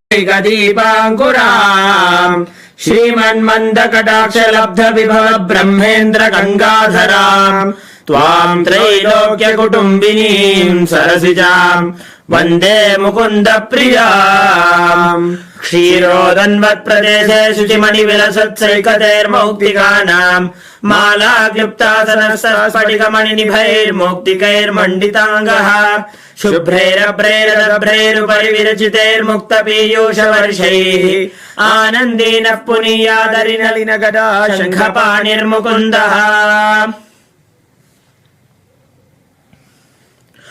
अथ धूपः ॐ दशाङ्गम् गुग्गुलोपेतम् सुगन्धम् च सुमनोहरम् आघ्रेयः सर्वदेवानाम् धूपोऽयम् प्रतिगृह्यताम् श्री नित्यानंदेश्वरी परमशिवशक्त्यै नमः। श्री आनंद वेंकटेश्वर स्वामिने नमः। श्री सर्वदेव देवी स्वरूपाय भगवते श्री नित्यानंद परमशिवाय नमः। धूपमाघ्रापयामि। अथ दीपः। ओम साज्यं त्रिवर्ति संयुक्तं वह्निना योजितं मया ग्रहाणमंगलं दीपं त्रैलोक्यतिमिरापहम्। श्री नित्यानंदेश्वरी परमशिवशक्त्यै नमः। श्री आनंद वेंकटेश्वर स्वामिने नमः। श्री सर्वदेव देवी स्वरूपाय भगवते श्री नित्यानंद परमशिवाय नमः। दीपं संदर्शयामि। अथ नैवेद्यम्। ओम अमृते अमृतोद्भवे अमृतवर्षिणी अमृतं श्रावय श्रावय स्वाहा। श्री नित्यानंदेश्वरी परमशिवशक्त्यै नमः। श्री आनंद वेंकटेश्वर स्वामिने नमः। श्री सर्वदेव देवी स्वरूपाय भगवते श्री नित्यानंद परमशिवाय नमः। नैवेद्यं निवेदयामि। नैवेद्यानन्तरम् आचमनं समर्पयामि।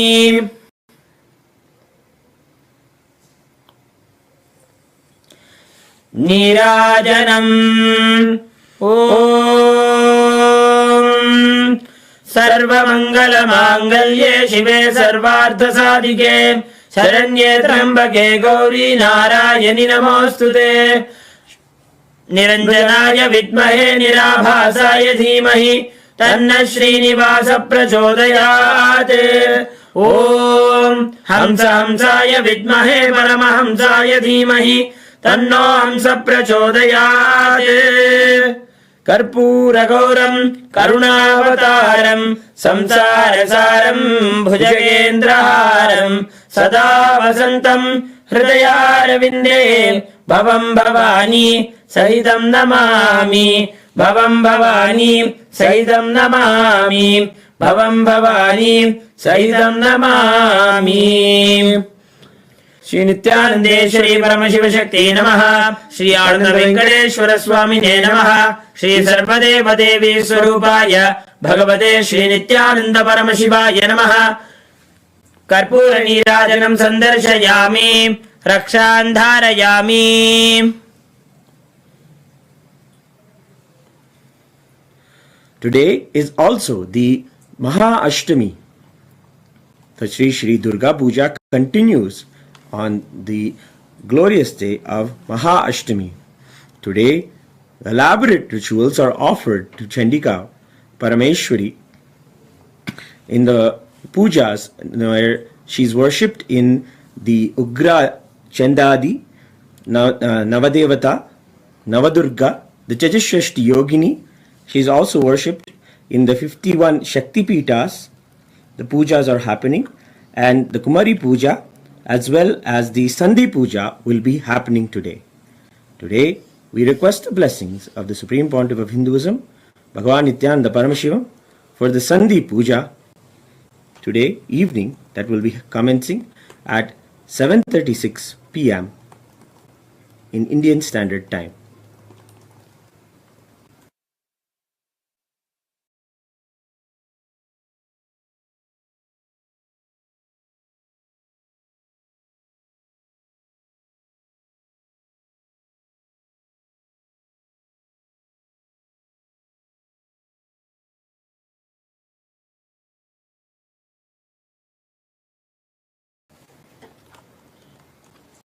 ओम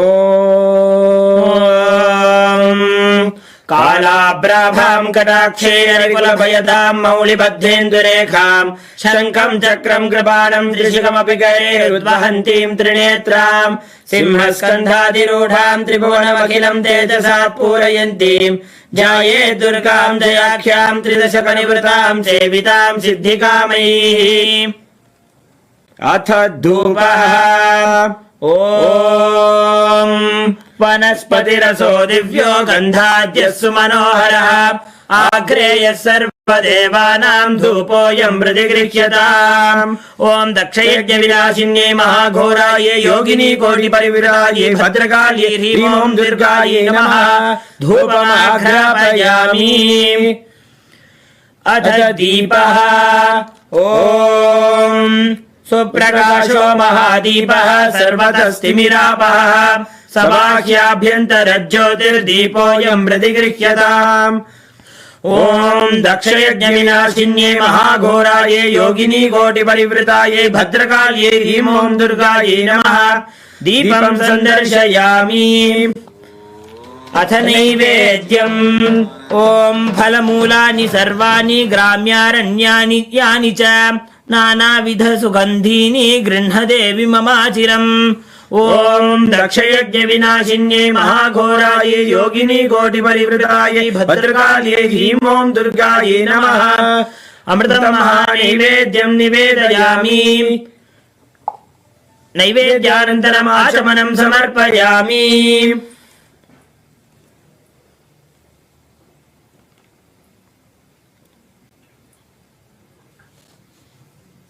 नीराजनम् ॐ सर्वमङ्गलमाङ्गल्ये शिवे सर्वार्थसाधिके शरण्ये त्र्यम्बके गौरी नारायणि नमोऽस्तुते सृष्टिस्थितिविनाशानां शक्तिभूते सनातनी गुणाश्रये गुणमये नारायणि नमोऽस्तुते शरणागत दीनार्थ परित्राणपरायणे सर्वस्यार्तिहरे देवी नारायणि नमोऽस्तुते ॐ दक्षयज्ञविनाशिन्ये महाघोरायै योगिनी कोटिपरिवृतायै भद्रकाल्यै ह्रीं ॐ दुर्गायै नमः कर्पूरनीराजनं सन्दर्शयामि रक्षां धारयामि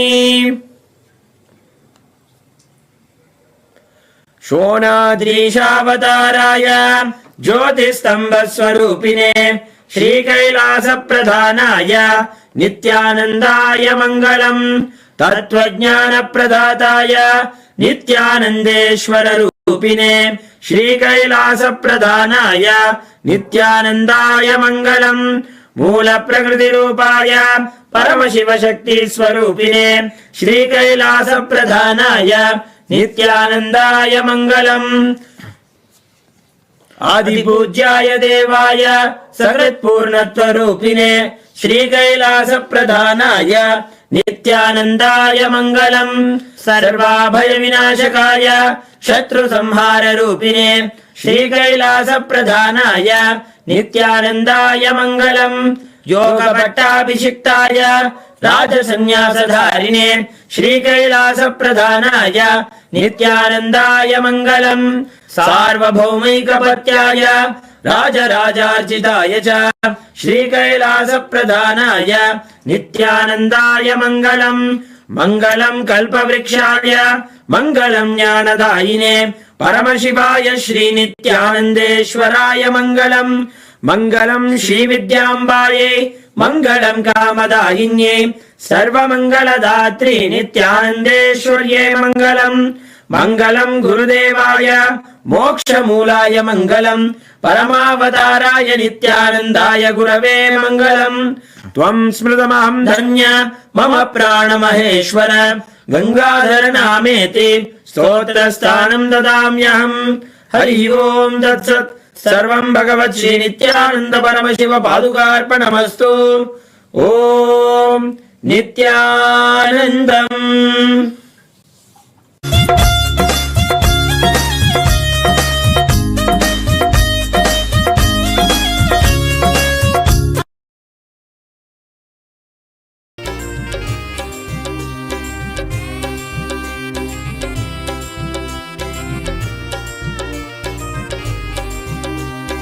ஆசை கால நச்சம்பலியோடு குற்ற எண்ணமும் ஆசை கால நச்சம்பலியோடு குற்ற எண்ணமும் மாசு கொண்ட எண்ணங்கள் சல்காரமாய் வதைத்திடும் போதும் இந்த வாழ்வும் என்ற ஜீவன் ஓய்வு தேடிடும் போதும் இந்த வாழ்வும் என்ற ஜீவன் ஓய்வு தேடிடும் தேடும் ஓய்வு காட்டிடாத எண்ணம் மீண்டும் மோதிடும் தேடும் ஓய்வு காட்டிடாத எண்ணம் மீண்டும் மோதிடும் என்னப்பனல்லவா என் தாயும் அல்லவா தன்னை உணர்த்திடும் தியானம் அளித்தவா என்னப்பனல்லவா என் தாயும் அல்லவா தன்னை உணர்த்திடும் தியானம் அளித்தவா எங்கும் நிறைந்தவா எண்ணம் கடந்தவா பொங்கும் அருவியாய் ஆனந்தம் தந்தவா எங்கும் நிறைந்தவா எண்ணம் வீரபத்ரமூர்த்தி, தக்ஷயஞஹரமூர்த்தி, அகோராஸ்திரமூர்த்தி, ஜலந்தரவதமூர்த்தி, காமதகனமூர்த்தி, கங்காளமூர்த்தி. I bless you all with Paramadvaita. I liberate all of you from time loop. I give you all Anupaya, Anavopaya, Shaktopaya, Shambhavopaya. Initiation, purification of body, purification of mind, purification of consciousness. I shower you all with all the auspiciousness. Om, Om, Om.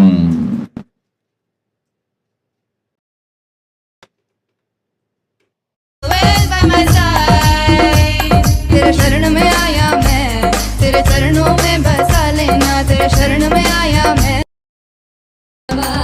எந்தாயும் அல்லவா தன்னை உணர்த்திடும் தியானம் அளிக்கவா.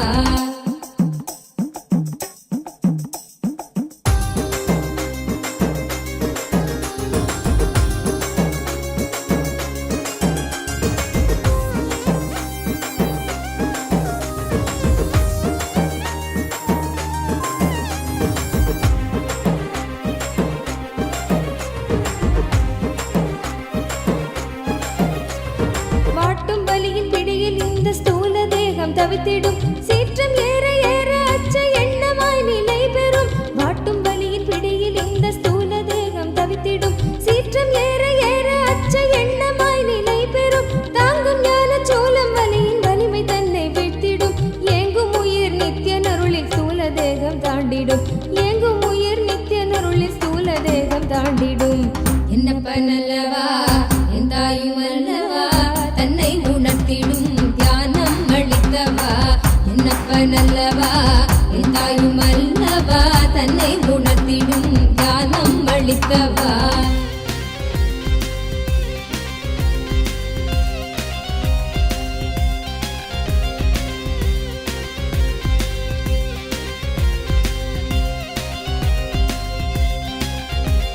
பிராணதேகம் காம மோகத்தீயினில் உழன்றதே, பிராணதேகம் காம மோகத்தீயினில் உழன்றதே. ஆசை கடலின் அலைகள் தன்னை கட்டுண்டே பின் மூழ்குதே. காத்து கொள்ளும் நோக்கினோடு நித்தியன் பாதம் நாடுதே. காத்து கொள்ளும் நோக்கினோடு நித்தியன் பாதம் நாடுதே. நித்யானந்த ஸ்புரணம் தரும் யுக்தி தன்னை வேண்டுதே. நித்யானந்த ஸ்புரணம் தரும் யுக்தி தன்னை வேண்டுதே. என்னப்பன் அல்லவா என் தாயும் அல்லவா தன்னை உணர்த்திடும் தியானம் அளித்தவா. என்னப்பன் அல்லவா என் தாயும் அல்லவா தன்னை உணர்த்திடும் தியானம் அளித்தவா.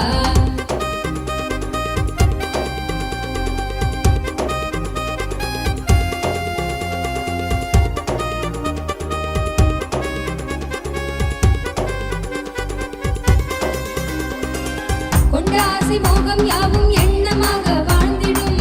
உள்ளே உள்ளி நாளெடுக்கும் நித்தியன் சொன்ன சூத்திரம். கொண்ட ஆசை மோகம் யாவும் எண்ணமாக வாழ்ந்திடும். உள்ளே உள்ளி நாளெடுக்கும் நித்தியன் சொன்ன சூத்திரம். வெள்ளி தமிழ் பேசும் தெய்வ ரூபம் கொண்ட நித்தியனும் சொன்ன மாத்திரத்தில் பிராண தேகம் கரை சேர்ந்ததே. வெள்ளி தமிழ் பேசும் தெய்வ ரூபம் கொண்ட நித்தியனும் சொன்ன மாத்திரத்தில் பிராண தேகம் கரை சேர்ந்ததே. என்னப்பன் அல்லவா என் தாயும் அல்லவா தன்னை உணர்த்திடும் தியானம் அளித்தவா. என்னப்பன் அல்லவா என் தாயும் அல்லவா தன்னை உணர்த்திடும் தியானம் அளித்தவா.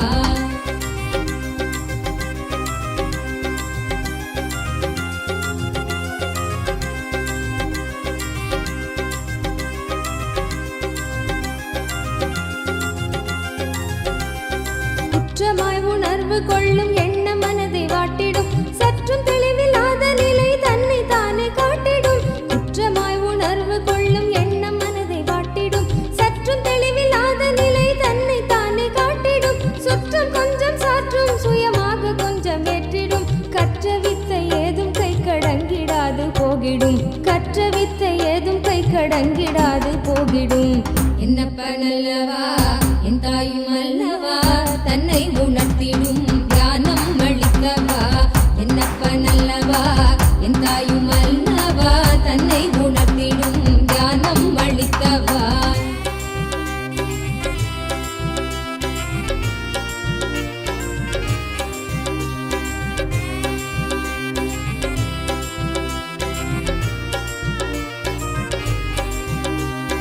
தவறுணர்ந்து ஸ்படிகமாக மனம் தெளிந்த பெருநிலை. தவறுணர்ந்து ஸ்படிகமாக மனம் தெளிந்த பெருநிலை. குறை களைந்து நிலை உயர்ந்த சிகரம் எட்டும் ஓர் நிலை.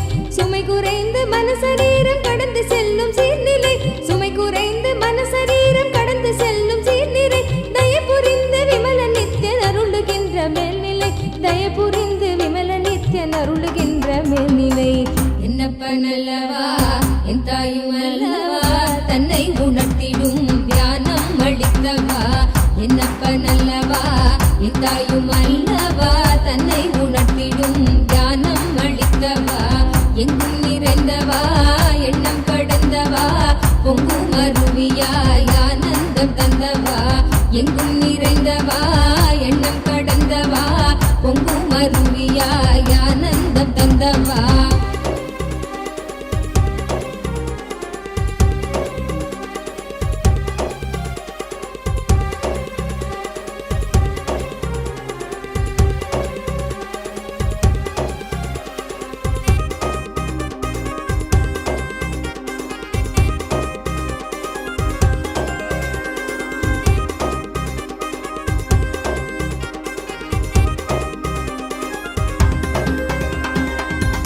சக்கரம் உள்ளடக்கும் தேகம் சூக்ஷ்மமாகுமே. காயம் கொள்ளும் வேதனை உணர்வும் இங்கு ஓங்குமே. சப்த சக்கரம் உள்ளடக்கும் தேகம் சூக்ஷ்மமாகுமே. காயம் கொள்ளும் வேதனை உணர்வும் இங்கு ஓங்குமே. ஓங்கும் யாவும் நீங்குகின்ற நித்யானந்தன் தத்துவம். சூக்ஷ்ம தேகம் தன்னை தாண்டும் விந்தை செய்து காட்டுமே.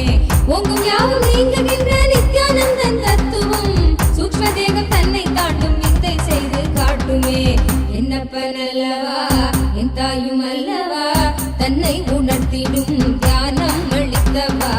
என்னப்ப நல்லவா என் தாயும் அல்லவா தன்னை உணர்த்திடும் தியானம் அளித்தவா.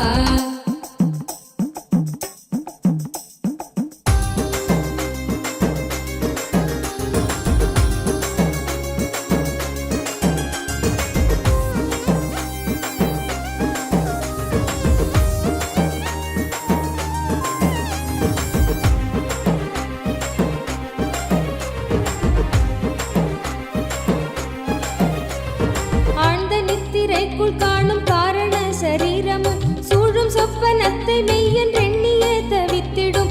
ஆழ்ந்த நித்திரைக்குள் காணும் காரண சரீரமும் சூழும் சொப்பனத்தை மெய்யன் எண்ணியே தவித்திடும்.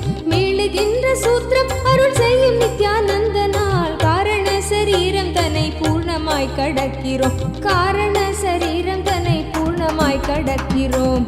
என்னப்ப நல்லவா என் தாயும் அல்லவா தன்னை உணர்த்திடும் தியானம் அளித்தவா. என்னப்ப நல்லவா என் தாயும் அல்லவா தன்னை உணர்த்திடும் தியானம் அளித்தவா.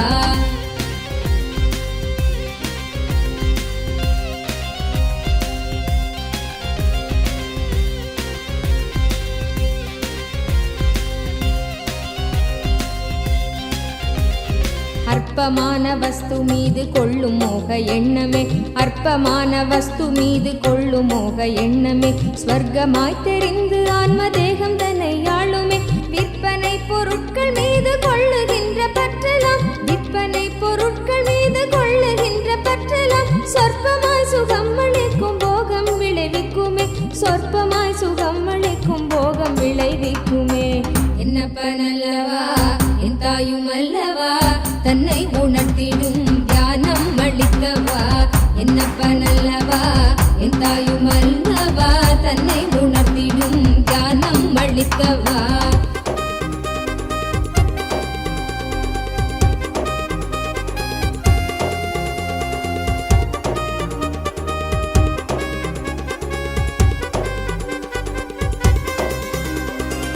பரமஹம்ச நித்யானந்தன் பாதம் தன்னை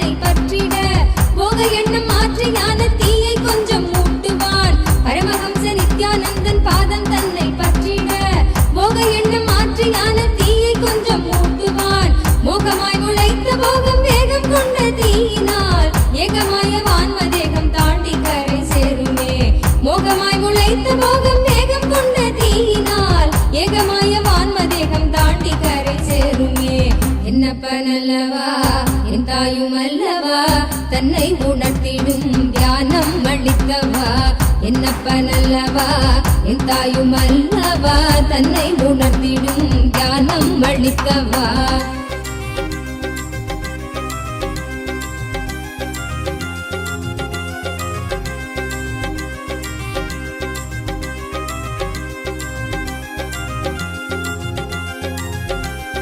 மனம் கசிந்து இதயம் தாண்டி இயம்புகின்ற நன்றியும் கணத்தில் கொண்ட காயம் நீக்கும் துயரில்லாமல் போக்கிடும் மனம் கசிந்து இதயம் தாண்டி இயம்புகின்ற நன்றியும் கணத்தில் கொண்ட காயம் நீக்கும் துயரில்லாமல் போக்கிடும் குணகுன்றாம் நித்யானந்தன் வடித்த நித்திய வாழ்வதால் நித்தியம் நீங்கி நிர்வாண உடல் தன்னை நாங்கள் கடக்கிறோம் நித்தியம் நீங்கி நிர்வாண உடல் தன்னை நாங்கள் கடக்கிறோம் என்னப்பனல்லவா எந்தாயுமல்லவா தன்னை உணர்த்திடும் தியானம் அளிக்கவா என்னப்பனல்லவா எந்தாயுமல்லவா தன்னை உணர்த்திடும் தியானம் அளிக்கவா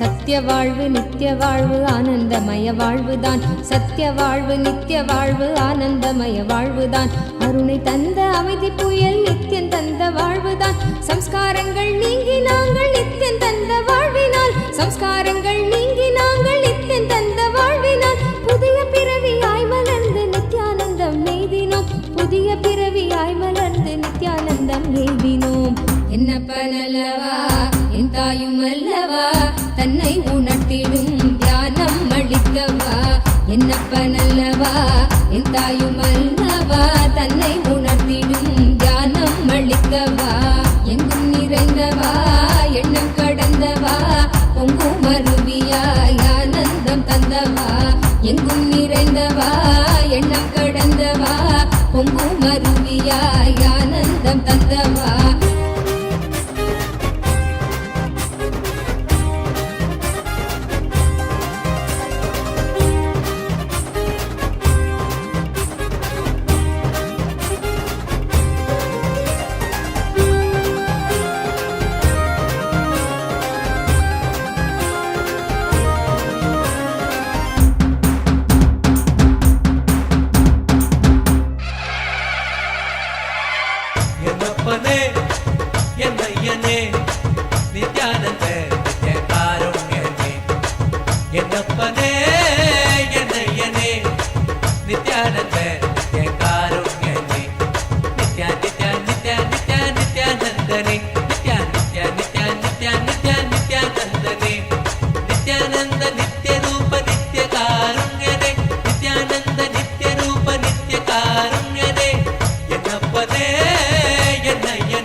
Nithyananda, Nithya Karunyane.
வடிவானோய் நித்யானந்தனே சக்தி வடிவானோய் நித்யானந்தனே நித்யா நித்யா நித்யா நித்யா நித்யானந்தனே நித்யா நித்யா நித்யா நித்யா நித்யா நித்யானந்தனே நித்யானந்த நித்ய ரூப நித்ய காருண்யனே நித்யானந்த நித்ய ரூப நித்ய காருண்யனே என்னப்பனே என்னையனே நித்யானந்த நித்ய காருண்யனே என்னப்பனே என்னையனே நித்யானந்த நித்ய காருண்யனே பிரணவ பொருளான சக்தி ரூபனே பிரணவ பொருளான சக்தி ரூபனே பிரணவ பொருளான சக்தி ரூபனே பிரணவ பொருளான சக்தி ரூபனே நித்யம் தியானம் ஆனந்தம் தந்த நித்யனே நித்யம் தியானம் ஆனந்தம் தந்த நித்யனே நித்யா நித்யா நித்யா நித்யா நித்யானந்தனே நித்யா நித்யா நித்யா நித்யா நித்யா நித்யானந்தனே நித்யானந்த நித்ய ரூப நித்ய காருண்யனே நித்யானந்த நித்ய ரூப நித்ய காருண்யனே ஆனந்த கந்தவாசம் செய்யும் நித்யனே ஆனந்த தாண்டவங்கள் ஆடும் நித்யனே ஆனந்த கந்தவாசம் செய்யும் நித்யனே ஆனந்த தாண்டவங்கள் ஆடும் நித்யனே நித்ய கவசம் பாடி போற்றிடுவோமே உன்னை நித்ய கவசம் பாடி போற்றிடுவோமே நித்யா நித்யா நித்யா நித்யா நித்யானந்தனே நித்யா நித்யா நித்யா நித்யா நித்யா நித்யானந்தனே நித்யானந்த நித்ய ரூப நித்ய காருண்யனே நித்யானந்த நித்ய ரூப நித்ய காருண்யனே என்னப்பனே என்னையனே நித்யானந்த நித்ய காருண்யனே பொன்கழுத்தில் அணிந்த மாலை சுழலவே நித்யானந்த தாண்டவம் நீ ஆடும் வேளையே பொன்கழுத்தில் அணிந்த மாலை சுழலவே நித்யானந்த தாண்டவம் நீ ஆடும் வேளையே பக்தியில் நெஞ்சம் இன்ப கூத்தாடுதே நித்யா பக்தர்கள் நெஞ்சம் இன்ப கூத்தாடுதே நித்யா நித்யா நித்யா நித்யா நித்யானந்தனே நித்யா நித்யா நித்யா நித்யா நித்யா நித்யானந்தனே நித்யானந்த நித்ய ரூப நித்ய காருண்யனே நித்யானந்த நித்ய ரூப நித்ய காருண்யனே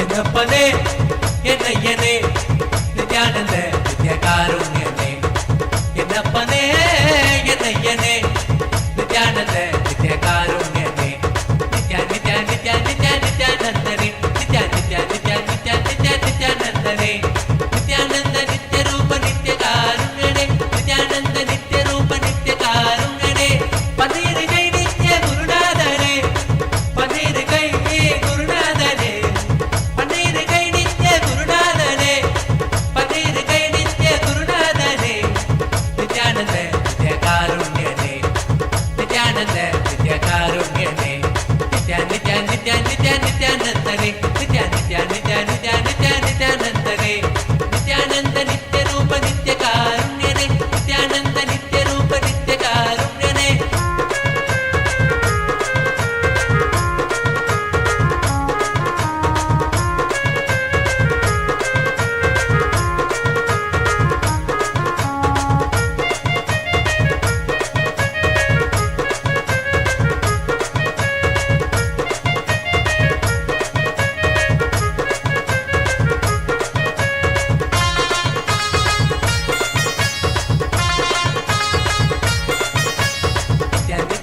நித்யானந்தனே நித்யா நித்யா நித்யா நித்யா நித்யா நித்யானந்தனே நித்யானந்த நித்ய ரூப நித்ய காருண்யனே நித்யானந்த நித்ய ரூப நித்ய காருண்யனே என்னப்பனே என்னையனே நித்யானந்த நித்ய காருண்யனே என்னப்பனே என்னையனே நித்யானந்த நித்ய காருண்யனே நித்யா நித்யா நித்யா நித்யா நித்யானந்தனே நித்யா நித்யா நித்யா நித்யா நித்யா நித்யானந்தனே நித்யானந்த நித்ய ரூப நித்ய காருண்யனே நித்யானந்த நித்ய ரூப நித்ய காருண்யனே என்னப்பனே என்னையனே நித்யானந்த நித்ய காருண்யனே என்னப்பனே என்னையனே நித்யானந்த நித்ய காருண்யனே Nithya Nithya Nithya Nithya நித்யானந்தனே Nithya Nithya Nithya Nithya Nithya நித்யானந்தனே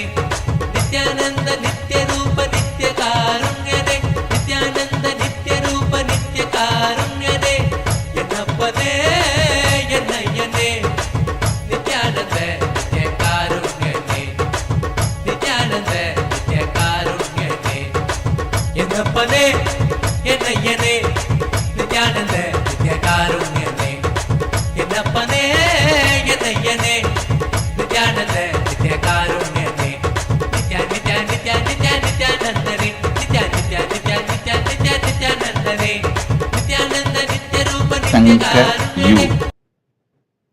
Shiva Shankar, I accepted your Pada Puja.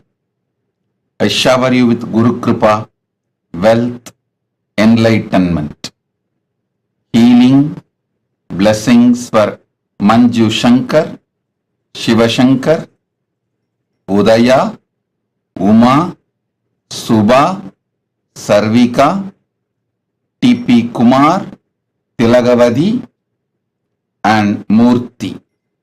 Blessings for all of you. The spiritual name for you, Ananda Veerabhadra. Ananda Veerabhadra is the spiritual name for you. Shiva Shankar, my blessings. Teresa Murillo, Tatastu. I give you all the 9 boons. Teresa Murillo, start Nirahara Samyama from today. I'll heal your diabetes completely. And I'll also heal your left side. I give you complete health, complete completion with your mother. I'll shower you with wealth and read Living Enlightenment book every day. I'll take care of you. Teresa Murillo, Tatast. I accept your gratitude. Jayantan. Jayantan, I accepted your Pada Puja. I give you Sarva Mangala. As you asked, just this one word, but as powerful boon. Sarva Mangala Praptirastu. Jayantan. Sarva Mangala Praptirastu. Sarva Mangala Praptirastu. Chingho. I accept your gratitude. I'll shower you with all my blessings. I'll heal your life partner today. Just bring your life partner for darshan one day. I'll heal completely. I'll heal your father and your family, cats, my blessings. Get your father also to darshan. I'll heal them completely. And blessings for Sarvanyatva, Ajayatva. I give you my power, my energy, and I give you enlightenment. Chingho, Tatastu, Tatastu, Tatastu. Dennis Leon. Dennis Leon, I accepted your gratitude and devotion. I'll heal you and your wife completely. I'll bring tremendous healing now in you both. Blessings for your children and your granddaughter Lorraine. Blessings for your grandson Gabriel. My blessings, Dennis Leon. Blessings for all the boons you wanted. Tatastu. Om. Joseline Kalka Debidin. Joseline Kalka Debidin. My blessings. I shower you with my love and blessings. I accepted your Pada Puja. The spiritual name for you, Ma Kamantika Shakti, means power with which Paramashiva burnt Manmata, Kama. You are that power. You will radiate enlightenment. I am always with you. Do the hospital nursing. It will do good to you. All your physical, mental sickness will be cleared. I will make you enlightened. Don't worry. My blessings for your daughter, grandchildren, daughters, partner, everyone. Do not move out of this field you are. Be hospital nurse. That will bring you health, wealth, good karma, good punya. You will be successful. Jocelyn Kalka Davidin, what you are doing is good work, do that. Soon Hang Meng, Soon Hang Meng, Soon Hang Meng. Ananda Ahora Murti. Ma Ananda Ahora Murti is your name, spiritual name. Soon Hang Meng. My blessings, I give you not only cosmic signal, cosmic consciousness. You will manifest enlightenment. I'll appear in your dream within next 48 hours and give you the cosmic signal. You will be enlightened. My blessings, I will remove all the negative energies. Your properties will be sold. You will buy a new property, and not only that, I'll make you enlightened. I'll shower you with wealth. Blessings for Sunny Chen, Eve Zoom, and Rosie Zoom. You will become Sarvanya Pitakarta. Tatastu. Su Chu Chen. Su Chu Chen. My blessings. Tatastu. I shower my blessings. Health, wealth, enlightenment, healing for Sun Lai Chun, Yun Li Pai, Cheng Han Pai, Yur Ui Pai, and Cha Wai Pai. I shower myself on you and your family. Su Chu Chen Tatastu. Xiao Li. Xiao Li, blessings for your parents, Xiao Zi Jun, Chai Shi Yi, Tarak Xiao Bidar Bak. My blessings, I shower you with wealth. You will become Sarvanya Pitakarta. I am with you. Xiao Li, I give you the spiritual name Ma Ananda Agorini. Ma Ananda Agorini is your spiritual name. Ma Jnana Prakashini. Yang Zui Rong. Yang Zui Rong. Tatastu.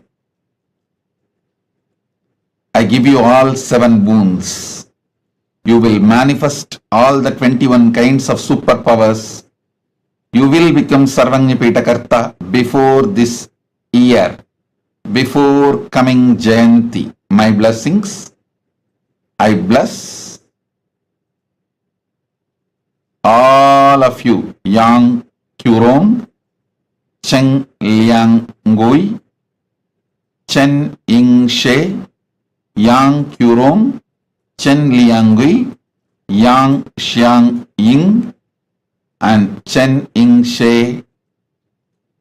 My blessings, I'll enrich you with my own energy. You will have third eye awakening. Om. Wang Yi Yu. Wang Yi Yu.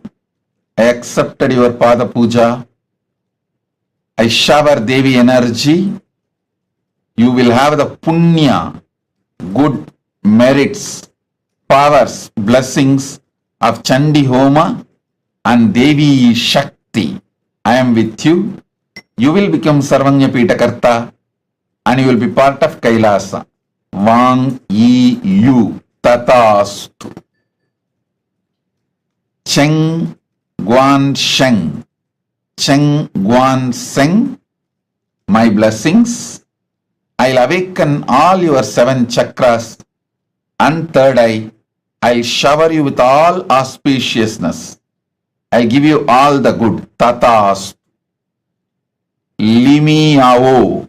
Limi Yao. I give you all 4 boons.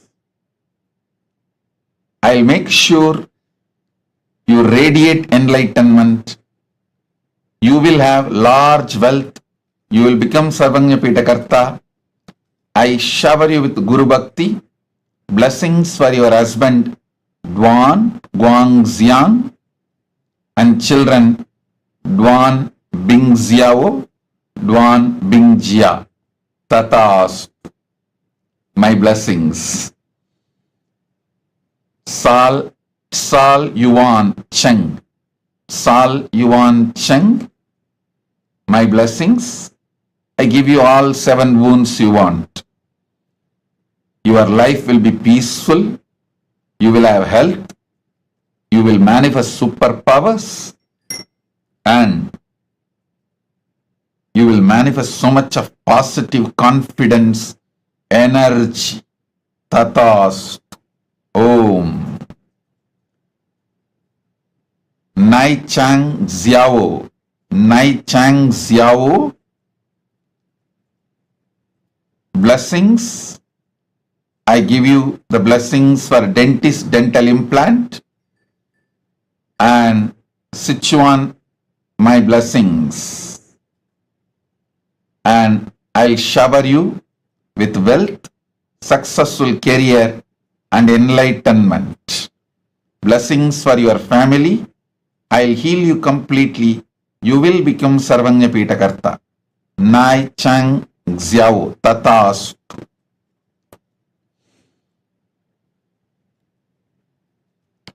Hui Fang Liu. Hui Fang Liu. I give you both the boons. I shower you with wealth and I give you enlightenment. Last time the spiritual name I gave you, it will be in recording. Talk to Ma KAILASA and get it. Hui Fang Liu. Tatastu. Talk to Ma KAILASA and get it. Blessings.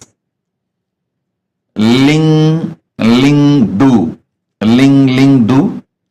You will experience Paramashiva and manifesting superpowers with a yogi, enlightened lifestyle. I give you my blessings for your success. The spiritual name for you, Ma Nitya Agora Swarupini. Ma Nitya Agora Swarupini. Tatastu. Ma Ananda Parashakti. Ma Ananda Parashakti. I give you all the 3 boons you want. Your Vedic centers will develop. My blessings. You will be entry point for people to come to me and KAILASA. And you will not only radiate enlightenment, you will enrich people with the right enlightenment. My blessings, Ananda Parashakti. Guru Vak for you is be centered on Living Enlightenment book. Read that book, practice that book, preach that book in your sessions, classes, programs, centers. Let everything be centered on that one book, Living Enlightenment. I'll take care of you. Mananda Parashakti. Just make your life centered on Living Enlightenment book. Om. Vai Chun Ip. Vai Chun Ip. I will make sure you win in the lawsuit. You will win. Don't worry. I'll shower you with wealth. Not only I'll give you wealth, I'll make you Sarvanyapita Karta. You will have a right life partner. You will live a peaceful, blissful life. Vai Chun Ip Tatastu. Tandimatti Shantadas. Tandimatti Santadas. I give you all 6 boons. I'll restore your hearing today. I'll heal Balkrishna. My blessings for Tandimatti and Balkrishna. I'll shower wealth, and not only wealth, I'll remove all the inauspiciousness from you. Laziness, procrastination, boredom, everything. I'll awaken your Kundalini and open your 3rd eye. Tandimatti Shantadas Tatastu. Om, Om, Om. Luwa Lan Ying. Luwa Lan Ying. I give you all 4 wounds you want. I'll remove all karmas, bring completion between you and your husband Seng Lingui, your son Seng Deshan, and your mother-in-law Lai Xuelian, your mother Shang Sang Xiu, and blessings for your husband Seng Lingui's business success, blessings for your son Zeng Deshen, blessings for his father's company Jiangxi Kaiwan Fragrance Co Limited. Tatas. Luo Lan Ying Tatas. Juan Robles, I accepted your Maheshwara Puja for your mother Millie Robles and your sister Tania Christina Robles. My blessings, Juan Robles, I liberate both of them. You are free now. They will also be free now. You will see both of them appear in your dream and give you their blessings and tell you clearly they are happy, peaceful in Kailasa. They are resting in Paramashiva. Om.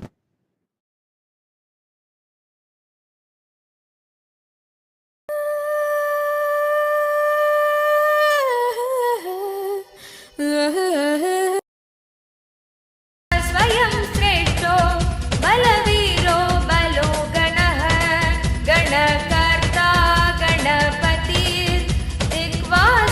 कामये वच मन्त्रवित् परमो मन्त्रः सर्वभाव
श्री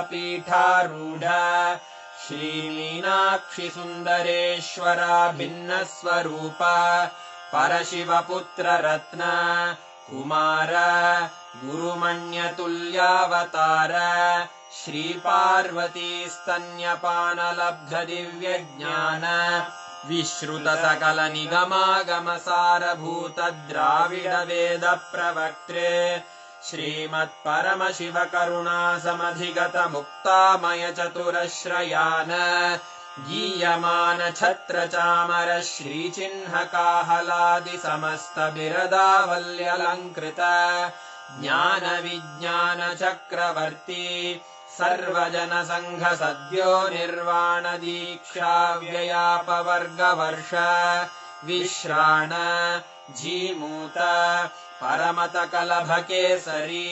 शैवसिद्धान्तस्थापनाचार्य श्रीराजाधिराजपाण्ड्यमहाराजगुरु क्षपणशाक्यादिमहान्धकारनिवारणज्ञानभानु वीक्षणानर्हार्हध्वजोच्छेदनपूर्वक श्रीमद्वृषभध्वजस्थापक शैवसमयकर्त्रे सर्वज्ञपीठारूढ श्रीजगद्गुरु श्रीज्ञानसम्बन्धदेशिकस्वामि वागीशसुन्दरमाणिक्यवाचकस्वामिनाम् अवतारभूत श्रीज्ञानसम्बन्धस्वामि पुनरुद्धृत श्यामलापीठ सर्वज्ञपीठ त्रिनवत्युत्तरद्विशततम गुरुमहासन्निधान अरुणगिरियोगीश्वर परम्परागत अरुणाचल सर्वज्ञपीठ गुरुमहासन्निधान कैलास परम्परागत काञ्ची कैलास सर्वज्ञपीठ त्रयस्त्रिंशदुत्तरद्विशततम गुरुमहासन्निधान नित्योत्सव नित्यमङ्गल नित्यकल्याण नित्यरजित कैलास परम्परागत आदिकैलास नित्यानन्दपीठ महासंस्थान महासिंहासनपीठकर्तः साक्षात् श्रीपरमशिव समुद्भूत कैलास परम्परागत वैवस्वतमनु हरिश्चन्द्र भगीरथ श्रीरामचन्द्र शूरसेन इत्यादि अनवच्छिन्न सार्वभौम चक्रवर्ति परम्परागत चतुष्षष्टि योगिनी मण्डित चतुष्षष्टि सम्प्रदाय प्रवर्तक मनुधर्मशासन सूर्यवंश प्राप्त सर्वज्ञपीठ सुराङ्गी साम्राज्य मूर्धाभिषिक्त चूडामणे साक्षात् श्री परमशिव समुद्भूत कपिल महागुरु पुनरुद्धृत महानिर्वाणिपीठ अष्टोत्तर सहस्र श्री महामण्डलेश्वर साक्षात् श्री परमशिव सिंहासनाभिषिक्त समस्त गणनायक श्री महागणपति समारंभ अनवच्छिन्न पीठाधीश्वर गुरु परंपरा प्राप्त अटल पीठ अष्टोत्तर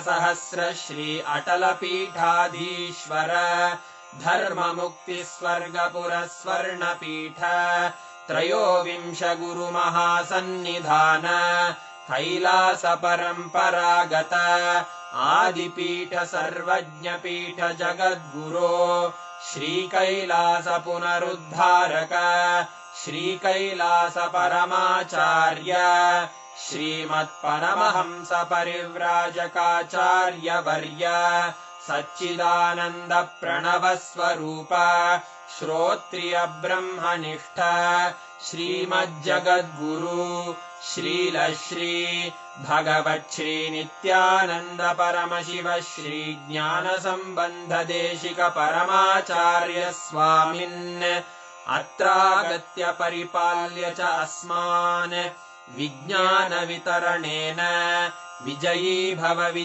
भव जय जय.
Very beautiful darshan of Aghorastramurti, Veerabhadramurti, Dakshayagnaharamurti forms of Paramashiva. All of us have been blessed literally to walk out of any kind of boredom, tiredness in life. I request every one of you, as all of us enjoyed this very beautiful darshan of Swamiji as Veerabhadramurti, I request each of you to take a minute to share on Facebook. Please head to Facebook, share, because I see every one of you have posted like amazing messages. I see my Suzanne Davidson is saying this was a cosmic blast. I know the energy itself was so different, right? I mean, each time that Swamiji comes and gives different darshan, like the energy, the air just around us completely changes. So that's beautiful. I request each of you, I see so many of you have flooded the Zoom chat, but if you all could please take a minute and head to Facebook and post on the Facebook how you enjoyed the darshan. Please take a few minutes. Yes, Ma Nithyananda Jnana Yogini, this was Veerabhadra. Kalabhairava is different. And you said that Kalabhairava is one of your most favorite forms, Swamiji. I think it's Sanga's most favorite forms. Devi, Venkateshwara, Kalabhairava, Krishna. I'm literally listing everything, but yeah. So it is just beautiful to see Swamiji in each of these forms. Wow. It's so nice to see the chat. So many of you have posted your messages of love. See, understand what you're experiencing now, right? It's a conscious currency. It's not, see, sitting and just seeing Swamiji, getting initiation is all one. More than that, Swamiji is literally empowering our consciousness to experience him, experience that oneness with him. That's the most uncomparable part. Imagine to be able to sit in front of Paramashiva, like the ultimate manifestation, and just enjoying these forms, and at the same time processing, our whole inner space is processing the highest form of enlightenment. That is one of the most incomparable experience. Even $1 billion can't buy you that. You earn $1 billion, have the highest status, nothing can buy you that. That is just the sheer compassion of the avatar. Very nice. Today, Swamiji has initiated all of us to be able to see the past, present, future, the Nityatva and the Nirantaratva dimension. So let us all enter into the power manifestation to be able to manifest the power of seeing what exactly happened on the particular date, right?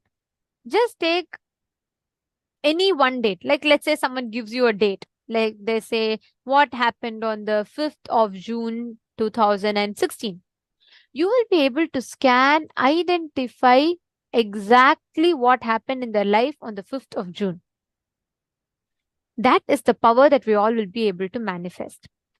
What I would like to request you all is, right now, as Swamiji has initiated all of us, Take a few minutes. I request each of you to connect to a partner. Can I please request each of you to connect to a partner?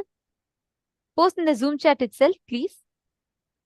Do not miss this manifestation right after darshan, especially do not miss the power manifestation. Could you all please sit now?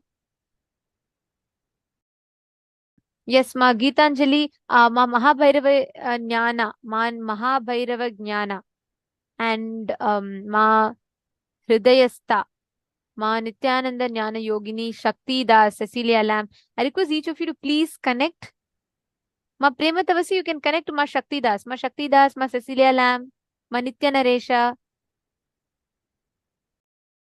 Ma Priyatma Surupini. Can I request every one of you to please put, listen, 21 minutes after darshan. I'm sure each of us can take just 21 minutes for that investment into consciousness.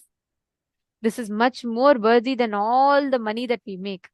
Just put this 21 minutes, invest into your consciousness. Sit now. Please connect to a partner.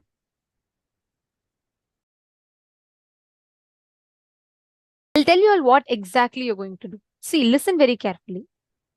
In golden letters, you will be able to see the exact details of what happened on a particular day. Connect to Swamiji, manifest from that space of oneness. You'll be able to precisely see what is happening on a particular day.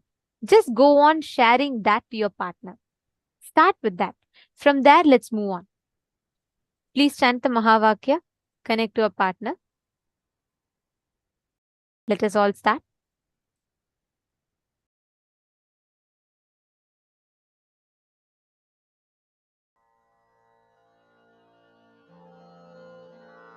Mahavagya, spiritual lullaby for samadhi, and Suprabhatam, wake up call, wake up song for Paramashiva, for Paramashiva to manifest.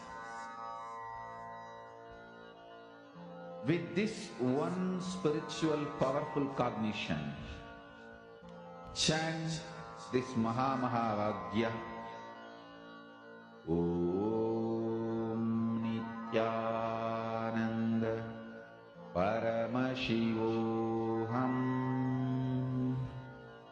Om Nithyananda Paramashivoham. Om Nithyananda Paramashivoham. Om Nithyananda Paramashivoham. Om Nithyananda Paramashivoham. Om Nithyananda Paramashivoham. Om Nithyananda Paramashivoham. Om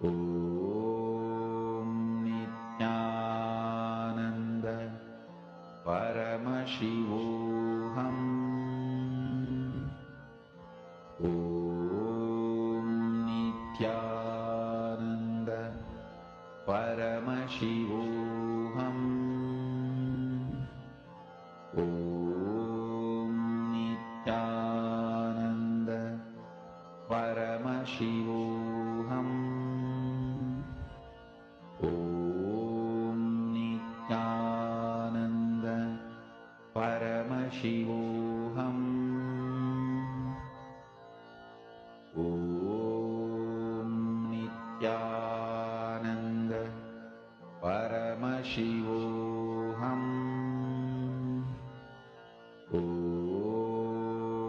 Nithyananda Paramashivoham. Om Nithyananda Paramashivoham. Om Nithyananda Paramashivoham. Om Nithyananda Paramashivoham.